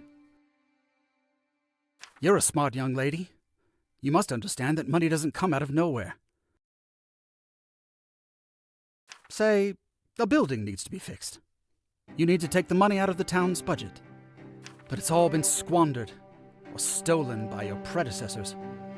Ultimately, nothing gets done. Frustrating, isn't it? But what if there was a whole demographic of consumers in constant need of expensive liquid product? Cabernet. Exactly. I learned about the existence of vampires once I climbed high enough as a government official. It's not that big of a mystery as long as you have the right connections, you know. It's shocking that your species, some centuries old I might note, was sitting on a gold mine but had no clue how to adapt it to the modern world. It took me 5 minutes talking with the Countess to put 2 and 2 together. By producing Cabernet, she managed to make enough coin to run her estate, but she completely missed out on a bigger opportunity. And what exactly is that opportunity? The old crone drained using archaic techniques, her manor sales only offering space for a few. But you and I, Liza, we know that we live in a burgeoning age of industry, of endless production possibilities. Moreover, she only made Cabernet from those of noble birth, foolishly thinking their blood was purer. But you and I, Liza, we know of the equality of man, that deeds determine true worth.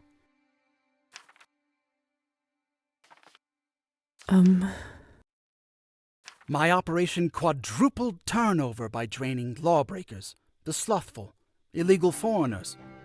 It uses the parasites of the earth to lift up society. Everybody wins, Liza. You, me, the good townspeople, the deserving citizens of our country. You're out of your mind. This is barbaric. My system solves 2 problems at once. It disposes of those who seek to keep us in ruin, and it provides significant income to benefit the people. Unfortunately, the Countess managed to find out about my enterprise and threatened blackmail if I didn't cut her in. I didn't mean to bring it up, but if a certain someone didn't steal my private correspondence, I would have made a much better deal. All the profits would have gone into the town's budget, and our fellow citizens would be better off. But like they say, water under the bridge. A good politician knows how to work within limitations. In any case, Miss Morozova, I do apologize. I bent your ear for far too long. I take it that you managed to find me all the way down here for a reason. How may I be of service?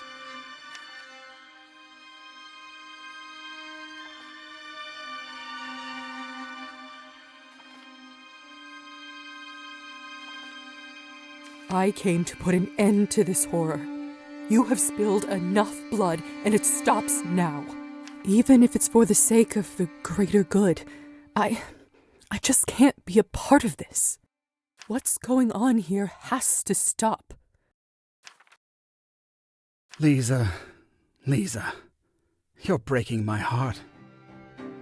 Well, I'm truly sorry we couldn't make a deal. Before you go, I've always loved that old counting rhyme. Do you know it? How does it go again? Crescent came out of the fog, took a knife out of his pocket. I will cut and I will hit. Either way you will be it.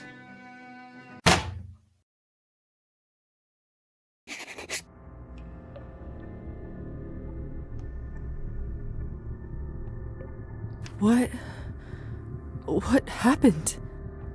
Oh, you're up. Where are all my things? Mayor Skortsov ordered to lock you up, I'm afraid. All your property has been confiscated. That bastard. You're the first vampire I've guarded, you know? Fascinating stuff. What an honor.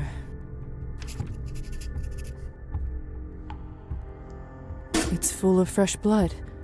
This would last me a while, only I can't bear to drink it, knowing where it comes from. My coffin. He must have ordered it to be brought here so that I don't fry in the morning. How long does he intend to keep me here? By the sound of it, you're in for the long haul. Nothing personal, miss. Just doing my job. And the light will await you and me, await you and me.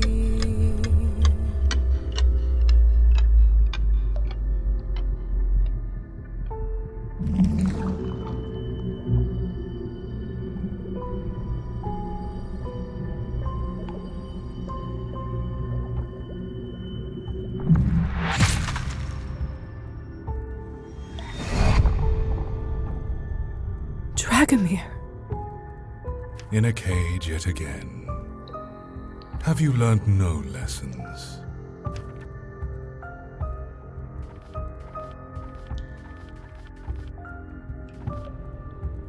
I thought I wouldn't get to see you again. It takes more than a little jape to vanquish a presence like mine. You betrayed my trust once before. I do not hold it against you. While I rested, I hoped you would find your own path. Nonetheless, looking at your soul once more, I recognize that all this time I was wrong about you. I once gave you a chance when you were trapped, but instead of a fearsome beast, you became a mewling kitten. What's wrong with cats? If only you listened to me, you could have become the maker of history, the master of rulers, the forger of destinies. Instead, you will stay here forever, imprisoned by a mortal fool. Let this be a lesson to you. So much potential wasted. Pity.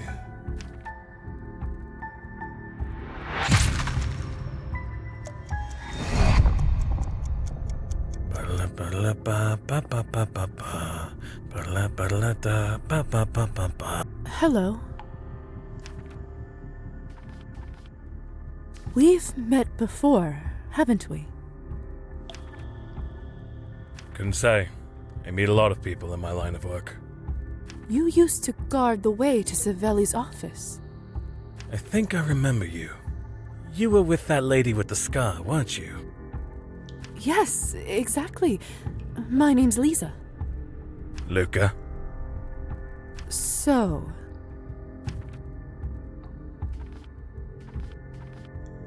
So they've put you all the way down here now.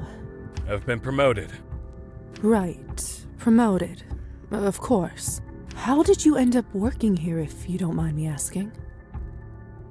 I've been working at Town Hall for decades. Seen my share of mayors pass through. And how does Savelli compare to the rest of them? Well, at least he doesn't drink, doesn't steal. That's a first, I'll tell you. The town seems to flourish. True, but what about all this? Hundreds of innocent people abducted and tortured. Our people need a firm hand, you know? Besides, they say the people down here, no use to anybody. No offense. None taken. So, how do you feel about the work? I could do without the blood, if I'm honest. And the people's screams. I don't even want to think about that. Then why do you keep doing it? One day, I was notified that I was promoted. I was pleased. Could use an extra coin or two. They didn't tell me much. Just ordered me to go down the stairs. And then what happened? When I saw all this for the first time, I was horrified, of course, but once they bring you here, there's no way back. If I tell anyone what happens in this place, they'll just drag me back down. Only, I'll be on the other side of the bars. I've got a family that depends on me. I can't abandon them. I'm afraid this is my life now.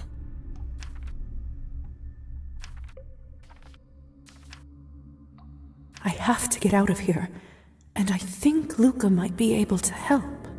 If I can just make him trust me a little more, perhaps I can enchant him. Of course, there are always other ways. Say, Luca?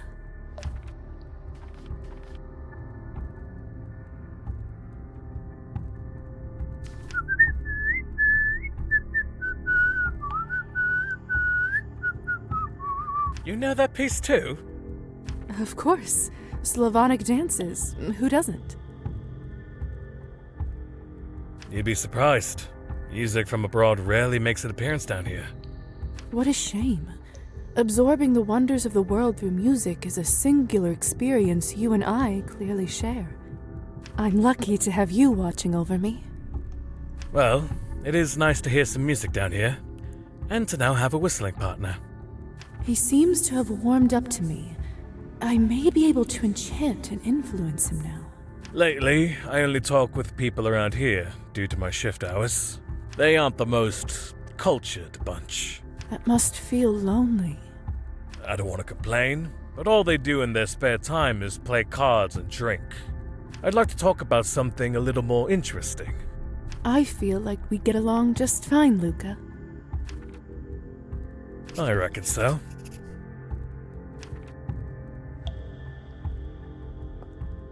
Say, Luca?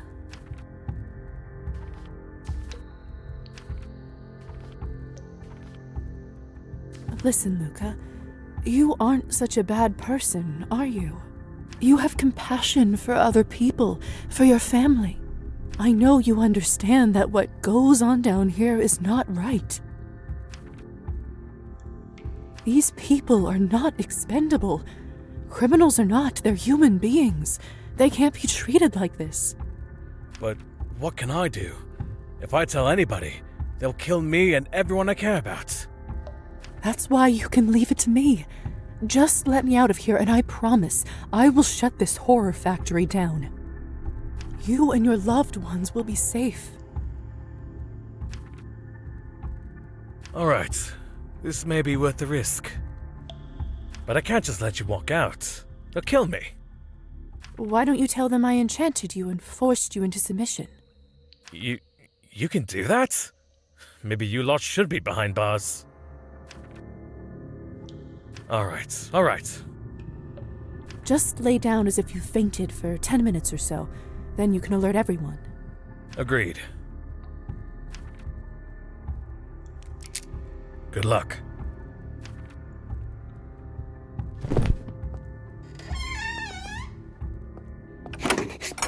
I don't have much time before they start looking for me. I need to get out of here and tell everyone what's going on.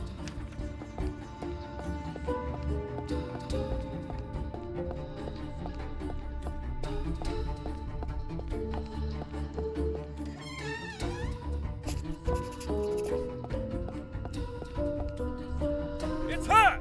Shoot her now!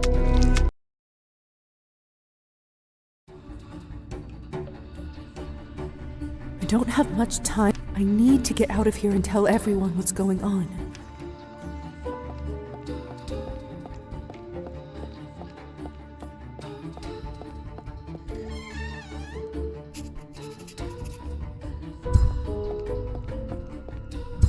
It's her! Shoot her now!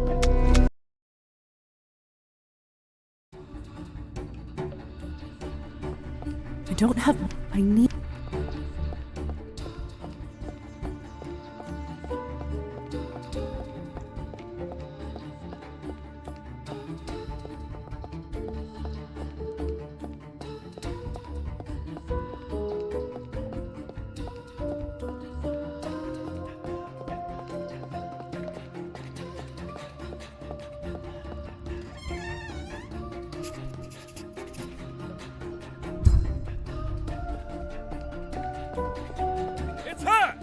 Shoot her now!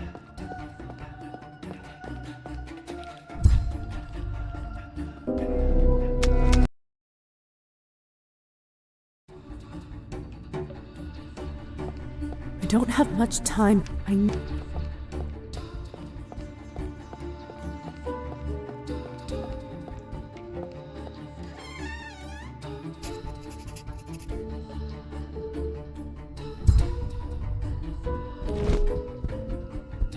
It's her! Shoot!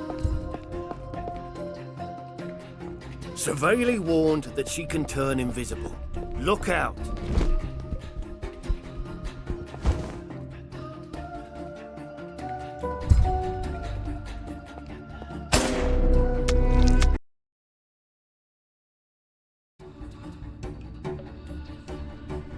I don't have much time. I need...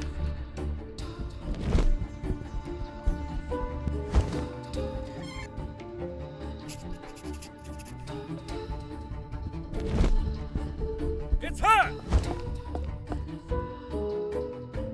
Severely warned that she can turn invisible. Look out!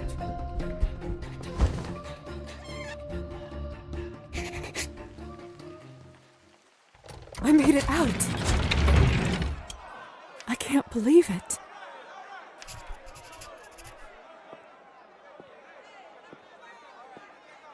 Wait, what is going on out there?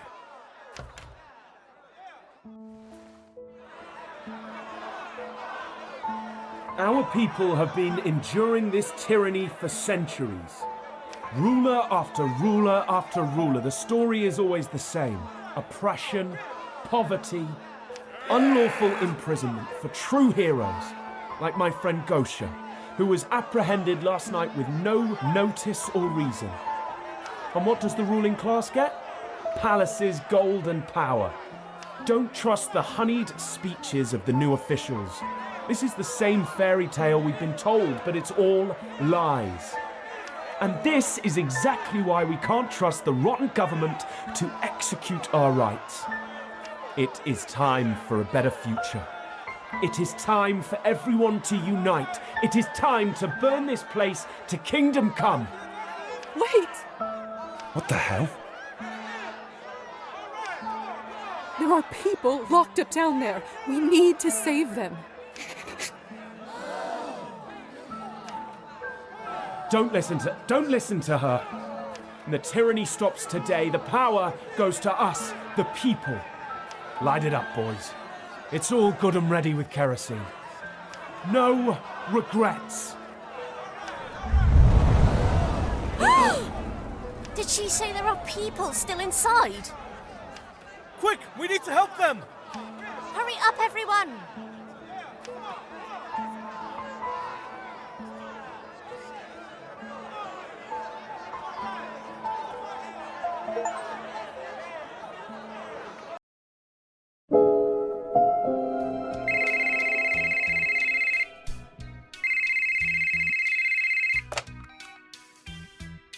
Hello?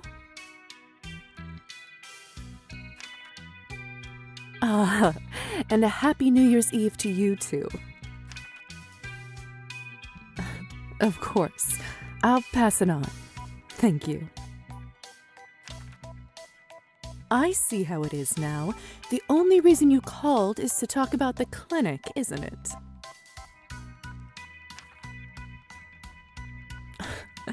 I know. I'm just teasing. Look, I promise the budgets can wait till after the holidays. We're doing great. Seriously. The patients are happy, and that's all that matters. I'll handle the board. Now go and spend time with your family. Doctor's orders. All right, dear. Have a wonderful break. Marina's pushing herself way too hard, but I honestly can't imagine a better partner to run the clinic with. No more work tonight. I need to take my mind off it. Among other things. What's on TV? In Memory of Pumpkin. A finer hunter and companion there never was.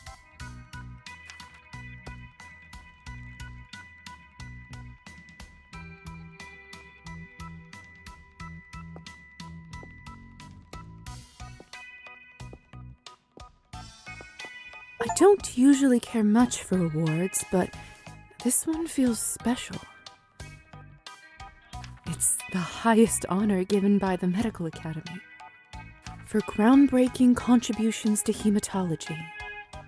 All that blood research the doctor and I used to do really paid off. Took decades to conduct, but luckily, I had no shortage of time. Had to use an alias, of course. Can't keep my real name on the records. Otherwise, over the decades, people would catch on, especially now with the internet real. Anyway, the name may be fake, but the lives we helped save were very real. All of Anastasia's lessons weren't in vain. I'm glad I stuck with it. With a little practice, even the least gifted student would become decent in 100 years. I may have not taken it much further than that, but I'm proud to say that many a guest has been entertained with this particular instrument.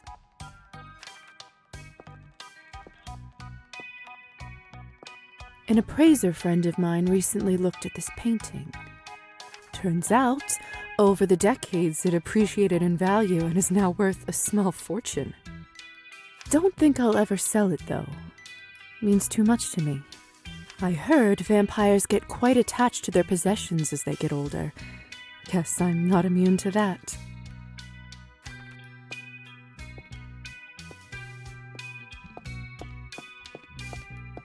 Home sweet home. It may not be much to look at, but it's mine, and I do love it here.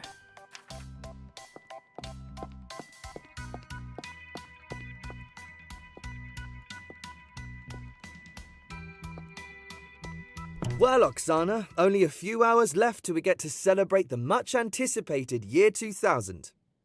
The new year is flying fast towards us, and what better present for the nation than the first annual address of the newly elected President Chernov? Absolutely. It's been a tumultuous year for our country with the tragic, sudden passing of the former head of state.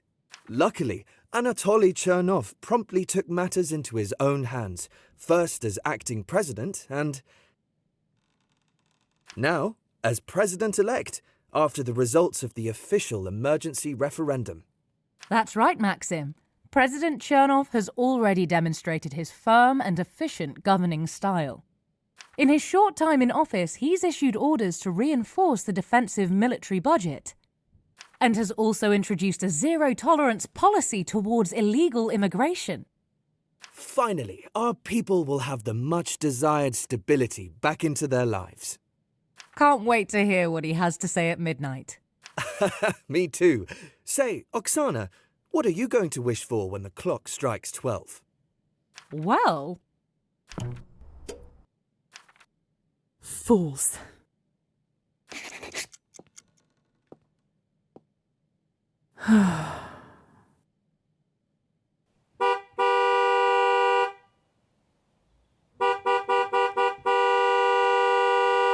Your ride is here, ready to whisk you away to that dreary business of yours.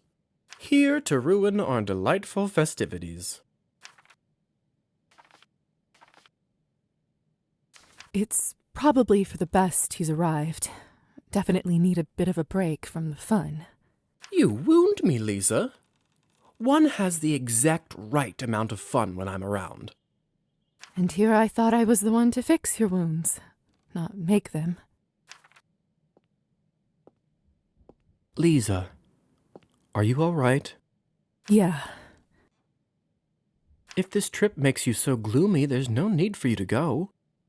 I promise you a better time will be had here. Arbin sent us a case of that vintage Cabernet. And who knows, maybe Elisa will even make an appearance. Always a good time, but sorry, I think I need to go. It's something that just feels right, as difficult as it is. Fine. You got to do what you got to do. You've always been a stubborn one. Look who's talking. Shame. I was really looking forward to introducing you to Anton. Oh, that's right. Sorry. I do really want to meet him. Don't worry. If all goes well, there will be an entire eternity of chances for you to get acquainted. That's true. And if you feel like company, just give me a call, all right? No matter how much fun I'm having, I promise I will drop everything immediately to come and support you in your stupid mission.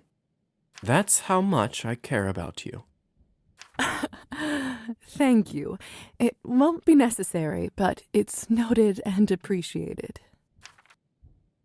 Good luck there. It will be all right. Thank you.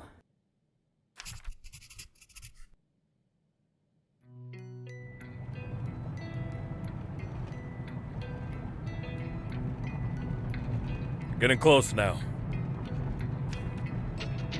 So, here I am again.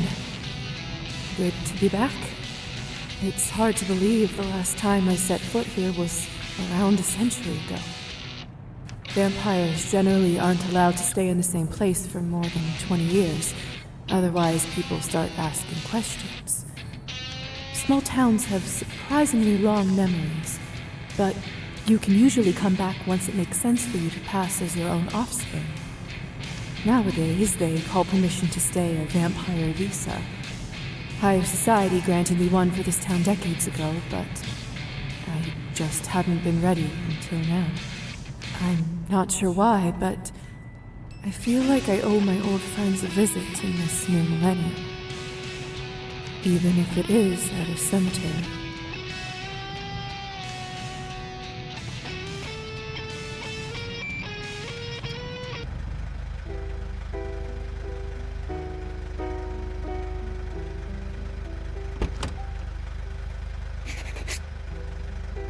Here we are. That will be 200 coins. I thought I asked you to stop by the field. Sorry, lady. No dice. Too much snow.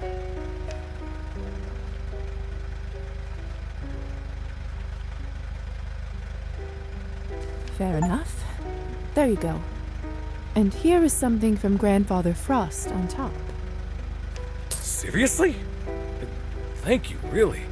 Much appreciated. Sure thing. Happy New Year's Eve. You too. If you don't mind me asking, why did you choose to come here? This place is, well, it's a bit of a hole. No offense. None taken. Trust me, I know. Honestly, I'm not so sure myself. I used to live here. I guess I just wanted to walk down memory lane. Well, good luck. And hey, if you need a ride back, just call this number. Thank you.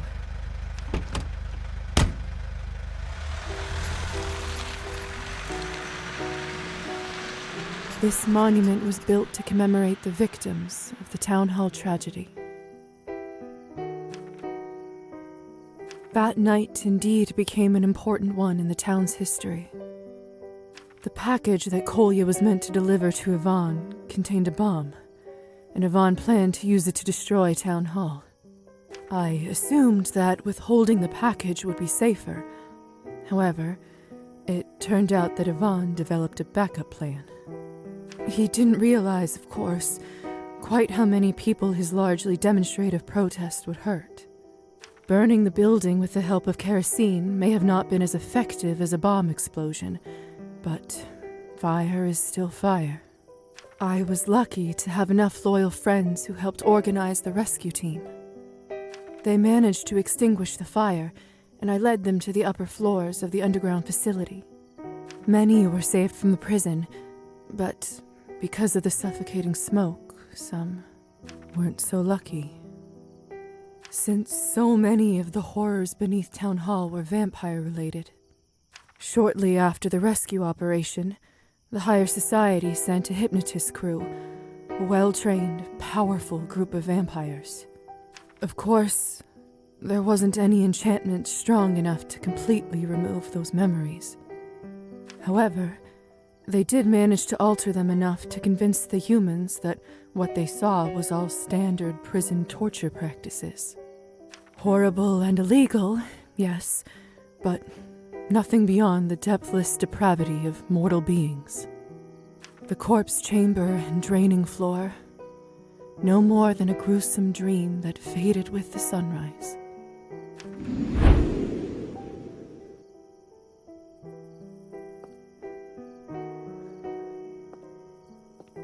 The infamous Saveli Skortsov, the purportedly non-corrupt mayor of town, ended up being a ruthless sociopath.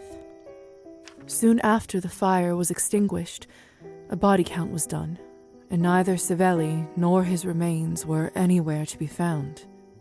Having discovered his true nature, I should have predicted that outcome. Turned out, Saveli had a contingency plan all along and added secret escape tunnels to his underground office. He vanished without a trace.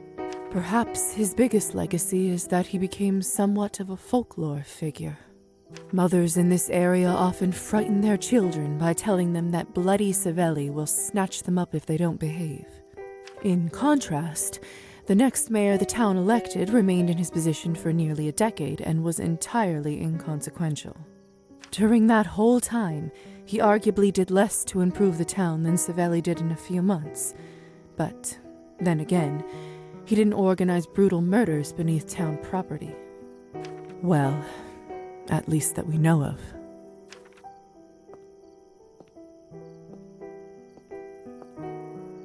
The Countess, predictably, kept adjusting with the times and growing her fortune. After the Cabernet producing facility at the town hall was destroyed, she took a loss and had to pivot.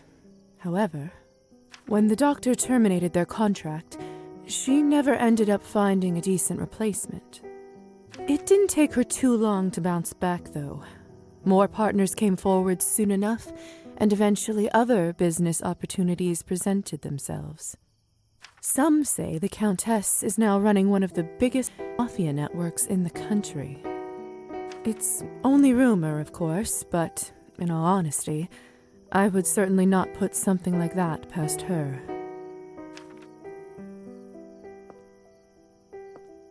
Victoria still works for the Countess. Say what you want about her, but she's a loyal one. It clearly didn't go unnoticed by Countess Orlova, and, albeit unofficially, Victoria is widely considered to be her number 2. They say she leads the departments that are heavy on the dirty work, since the Countess trusts her. Rumors, of course, but rings true, doesn't it?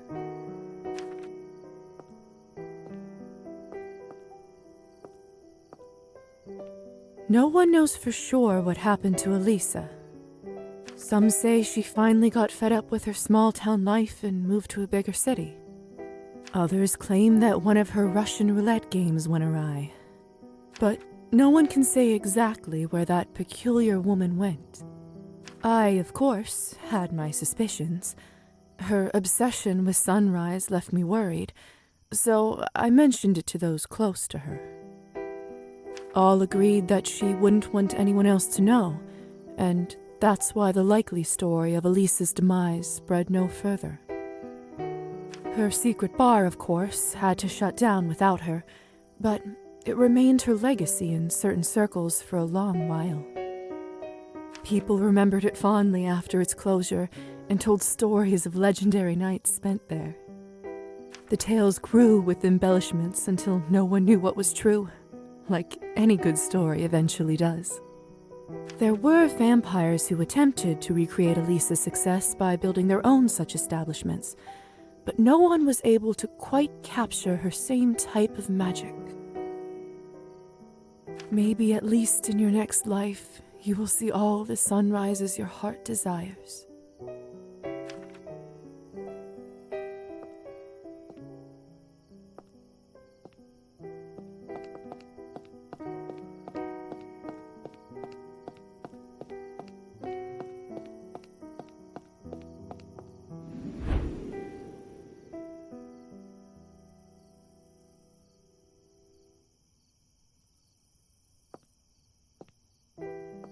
Dr. Volkov's story is not a happy one. Like so many talented people, he fell victim to his own work. His research left him fully addicted to blood. Every month he got worse and worse, until he truly was a shadow of his former self. One day he just seemed to vanish. No warning, no note. There's no way to know for sure, but I'm worried that, despite all his fears, the doctor turned feral. There are few fates worse for a vampire. He didn't deserve an end like that.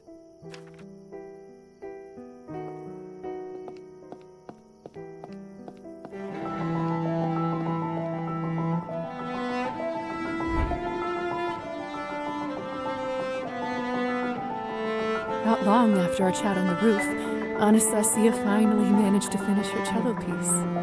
The girl in the wine dress, she called it. I think I know who might have served as inspiration.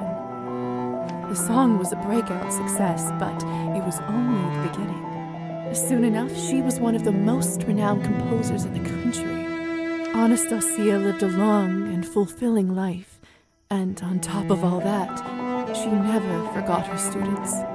With her newly earned fortune, she rebuilt her music school, which is now one of the most prestigious establishments in Eastern Europe. It's also famous for its funding program for low-income students, allowing thousands of talented musicians to find their calling. To this day, her work is still studied and played all around the world, inspiring people decades after her passing. To no one's surprise, Anastasia and Evgeny never managed to patch things up. Soon enough, they got a divorce, an amicable one as far as those go.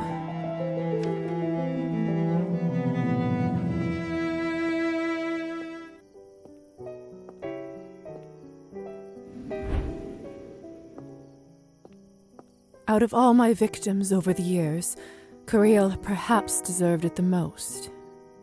Still, was it necessary to kill him? Now, that's a different question.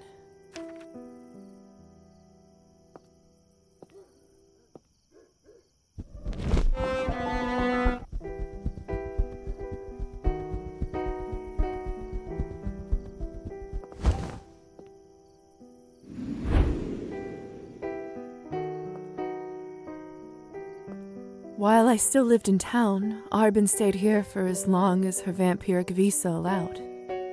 We had our fair share of adventures together, and to this day remain close friends. When she finally left, for a while she tried to maintain her establishment from afar. But alas, literary salons went out of fashion, and eventually they built a regular housing project in its place. Arbin overcame her internal struggles about siring and ended up taking several fledglings under her wing. Unsurprisingly, each and every one of them is well and thriving. She often credits me for that, but really, she's always cared for the newly turned, just like the moment I first met her. Arbin eventually moved abroad, but still sends me a case of delicious red every year.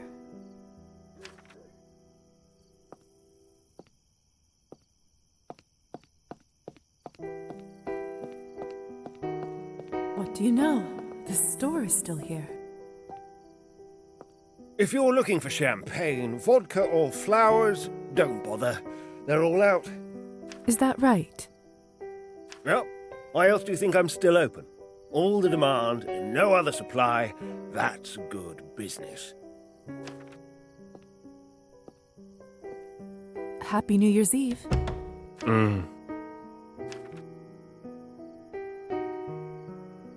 The bouquet over there, please. Cutting it a bit late with the presents, aren't you? You'd better hurry home, or you'll miss the president's speech. Thanks, but I don't think I'll be watching this year. Not my cup of tea. What? Why not? Don't you care about your own country? See, that's the problem with your generation. You hold nothing sacred. Oh, really? And what generation do you think that is? Generation of spoiled brats. You've seen nothing, done nothing, and fought for nothing. You have all the freedom in the world, but no, you just complain and demand more.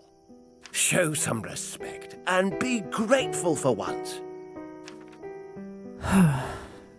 Are you finished? Listen, I'm not who you think I am, but I don't expect you to understand that. Mark my words, I've seen this happen to our country time and time again. At this point, I feel it in my bones, like how some with arthritis can feel rain coming. What are you babbling about, girl?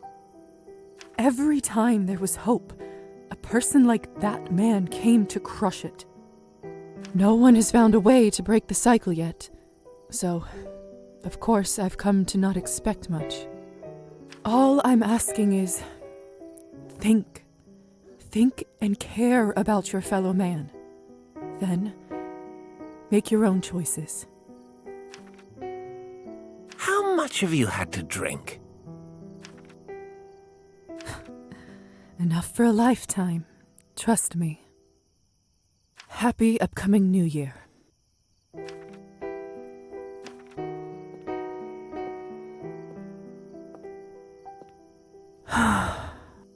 It's moments like these that I regret making fun of the hussar for smoking.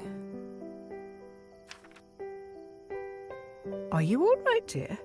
Hope you don't mind me asking. You look out of sorts. Yes, I am. Thank you. Do you have a place to go tonight? It's New Year's Eve, after all. No good being by yourself. Thank you. I do have some old friends I'm visiting. Oh, that's lovely. Just lovely. You know, I overheard what you were saying back there.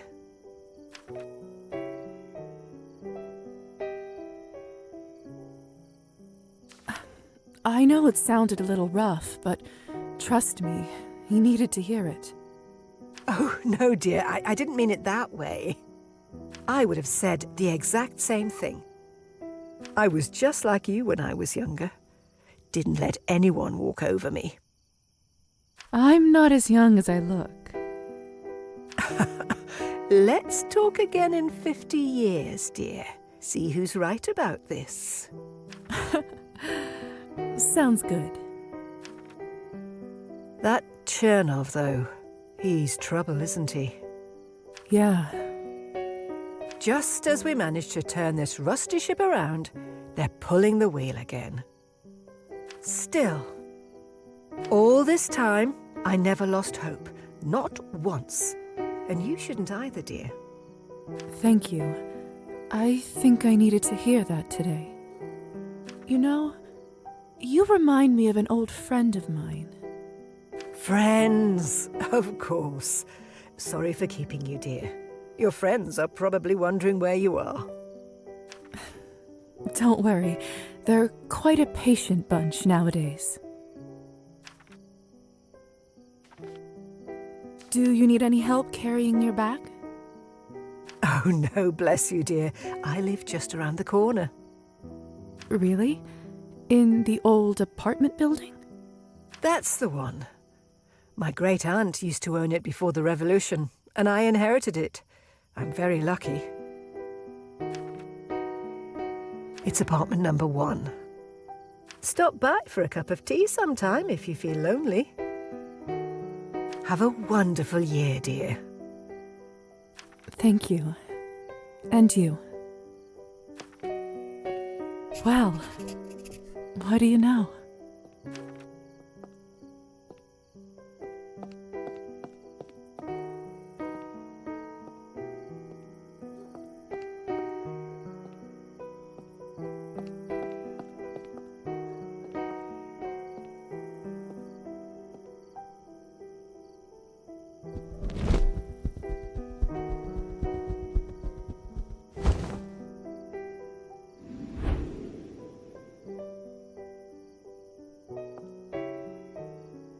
Nothing has changed all that much in the hussar's life. Same old cards, drinks, and revelry. And of course, intrigue seems to follow him everywhere he goes. Till this day, he serves the Countess. He laughs it off every time it comes up, but deep down, I think it still bothers him not to have his freedom. Who knows? Perhaps things could have turned out differently. Maybe they still can.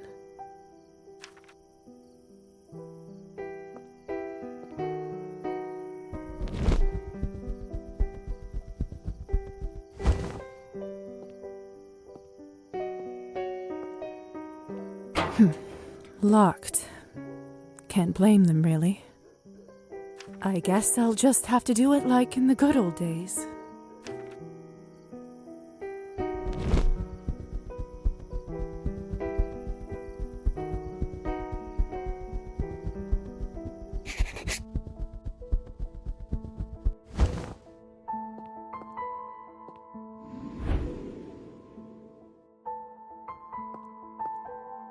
After the tragic night of the duel, Evgeny left town, never to return. I was impressed by the thoroughness with which he erased all traces of his existence. Needless to say, he never published another book, at least under his real name. Some rumors say he drank himself to death, others that he left to start a new life in the West. Personally, I truly hope he found a way to forgive himself.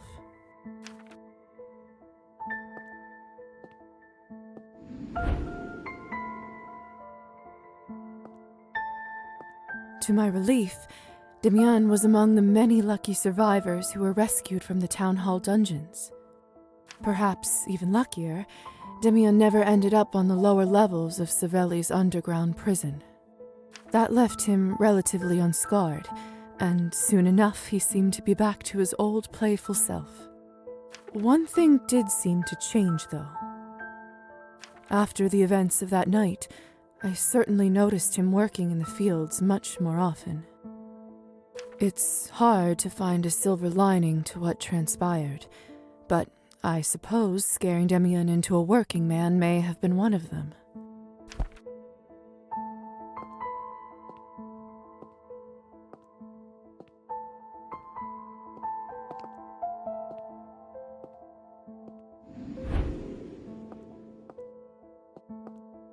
Despite surviving the fire that Ivan started at the town hall that night, Gosha was never quite the same. She became disillusioned with the cause and politics in general, and submitted her resignation to the organization the very next day. She left town shortly after, and made it a point to avoid speaking with any of her contacts from around here. Unfortunately, that included me. I always thought it was a real shame that she stepped away from politics. I had a feeling she could do some good for the country. Oh well, such is life.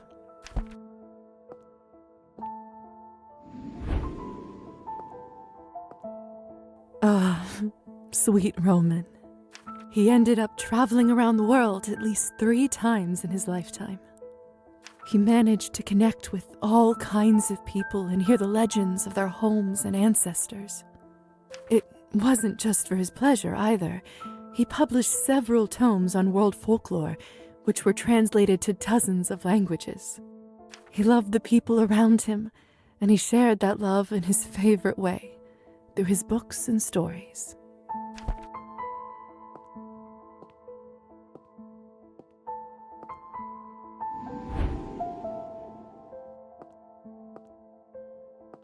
Till this day, I don't know exactly what happened to Petya.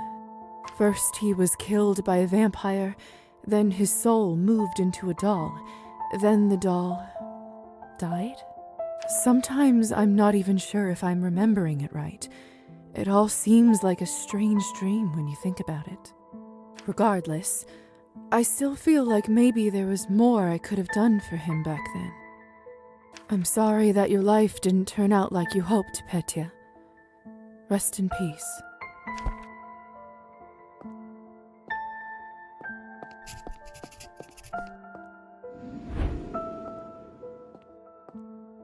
Was killing Oleg the right thing to do? Or was I too rash with my decision? But history does not care for what-ifs. I wonder if the Rusalka is still out there somewhere. Is she finally at peace?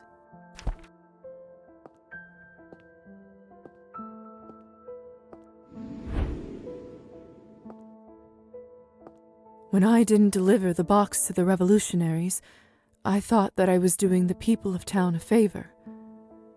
As I later learned, there was a bomb in that package that Yvonne planned to use to blow up Town Hall, which could have led to even more deaths. That said, since Yvonne didn't manage to get the package, he developed a contingency plan to burn the building with fire and kerosene. Till this day, I don't know if there was any way I could have prevented what happened. The only thing I can be sure of is that I can't change anything now. The riot didn't go quite as Yvonne planned.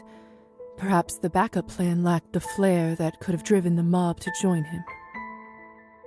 Still, they were distracted enough by the aftermath that he was able to escape. After that night, Yvonne gained a poor reputation amongst the people in the movement and was forced to lay low. I didn't hear much about him after.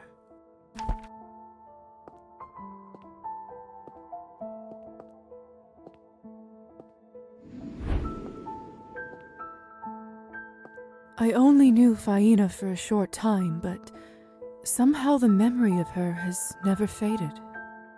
She meant a lot to me. She still does.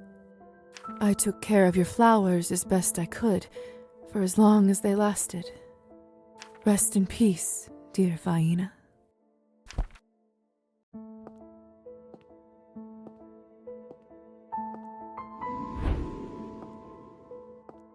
Trofim took our last talk seriously. He took his time to think things through, kept away from the bottle. He saved some money, and then one day simply went and resigned from the Countess's service. He wasn't lying about his fisherman skills either. With the seed money I gave him, he managed to start a quite successful fishing stand at the town market. From what I can remember, he ended up living a long and happy life doing something he loved. Should we all be so lucky?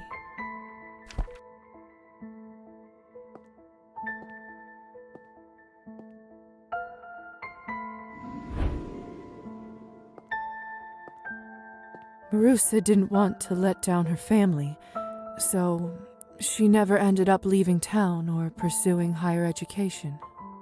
But that didn't stop her from doing tremendous amounts of good in her community. She kept educating herself and others in her spare time, saved some coin, and pored over law books to devise a better way of life for the peasants. Using her knowledge and connections, she managed to negotiate better hours and lighter workloads, allowing her village to prosper. In turn, the youths had more time for their studies, and with Marusa's help, many ended up fulfilling her dream of receiving higher education. I knew she was a special one from the start. I couldn't have been more right.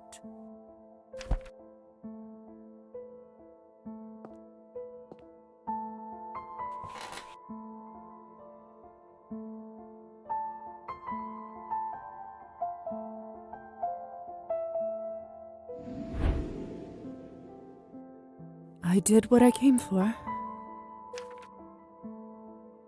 I suppose it's time to go home.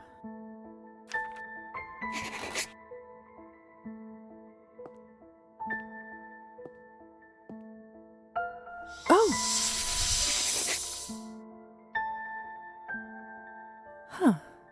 Strange. Snakes usually brumate over the winter. Their metabolism slows down, they stop eating, and hide out underground till it's warmer. Nobody must have come here for ages. I bet I scared it out of its hiding spot. Slithering back to the shadows. How the mighty have fallen.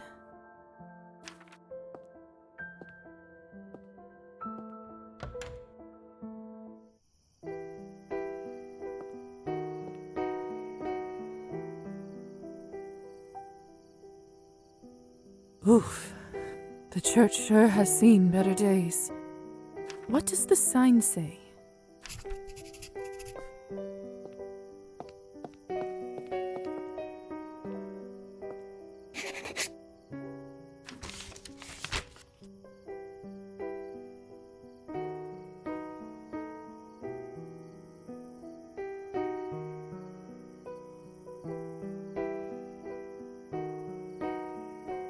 Condemned. Wait a minute. So, it's not technically a church anymore, and I don't need an invitation. Does that mean I can enter it?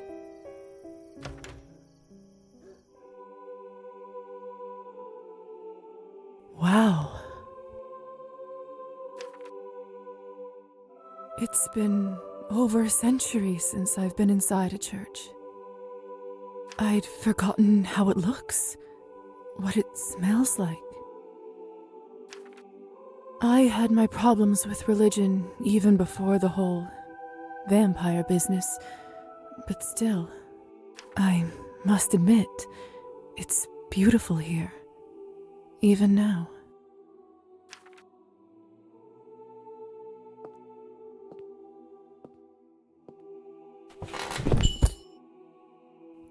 Damn it.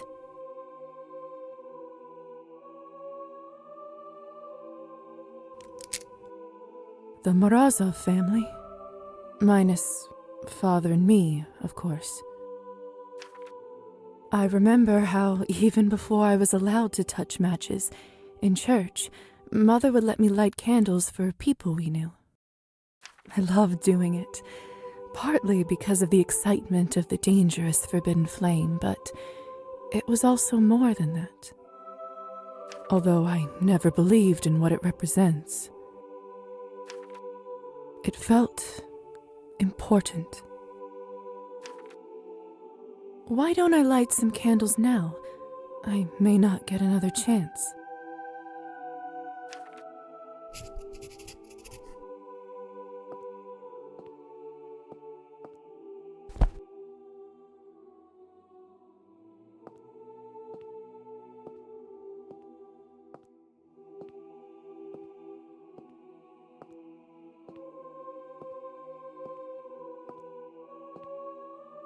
I've got enough.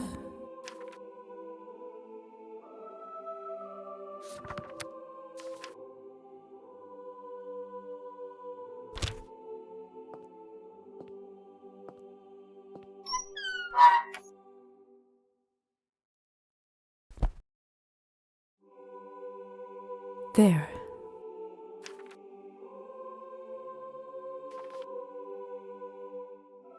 People tend to say only good things about the dead, but we all knew Father was far from perfect. Slowly but surely, drinking turned him from a kind and loving person into a monster. And I know more than most what it means to be one. I wish this story had a happy ending, but Mom couldn't take it any longer and left the house a year after the summer I was turned. Her brother, Uncle Mitko, took her in, and Father didn't take it so well. His debts kept growing, and so did his drinking. He died from cirrhosis 5 years later.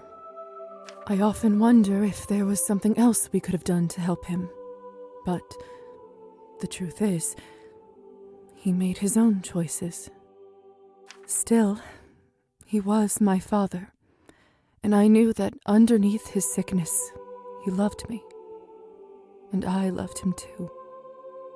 Of course, according to higher society laws, we're never supposed to get in touch with family, but I bent the rules just a little.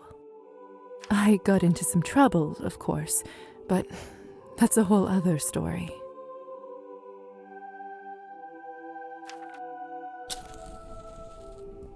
Rest in peace, dear mother and father.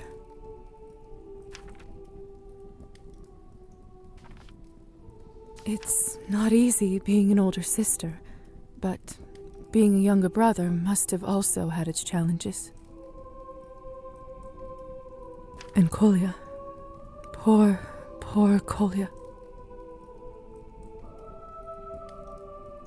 If only things worked out a little differently, maybe he would still be around.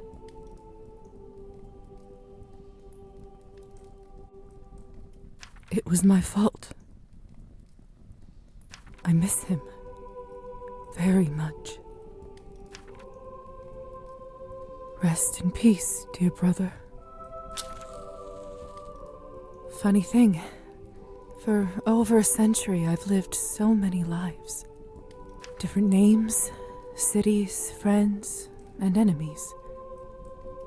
I've seen more people live and die than one can count, or care to remember. But even after all this time, I still think about my family. They never faded away. I could have done things differently, and every day I have to live with my choices and my mistakes. Some of them are heavy and bury themselves deep in my gut. From what I hear, every vampire receives a keepsake like that sooner or later. Maybe that's the true payment for eternal life. Or maybe it's a part of any life, really. I don't know if they ever fully go away. If I'm honest, I don't think so. But they remind me to do things differently, to be better. And when I do, sometimes I feel human again.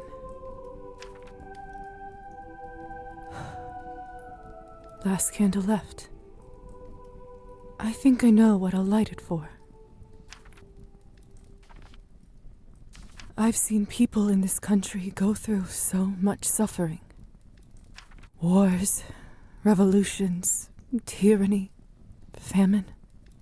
So much has happened, and yet so little has changed. Some people say this country is cursed, hopeless. I don't know if I believe that. I've seen fates crushed by a short sentence. I've seen lives saved by a simple embrace.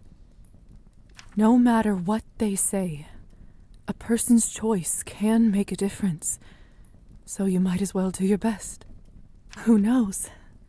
Maybe one day we'll all make enough of the good ones. And for now, there is hope.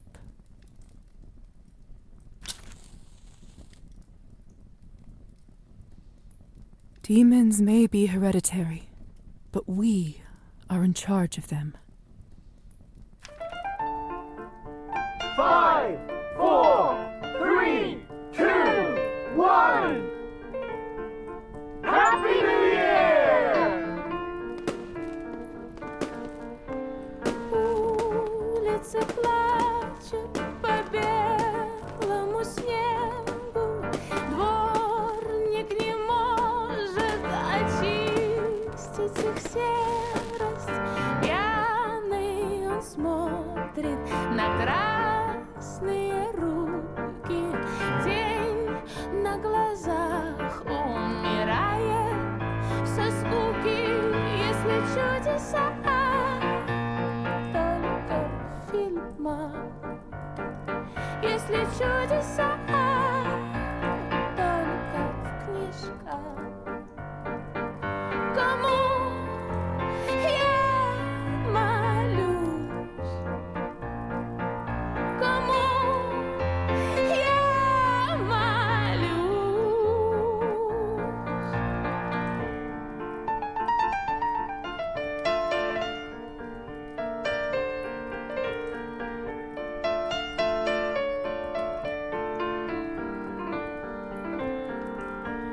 Дети в подвале мучают кошку. Я подпеваю дышу понарошку.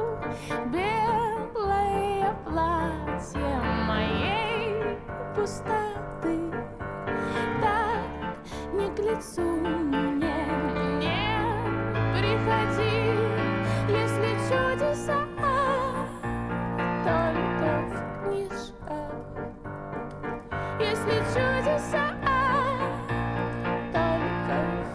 дома.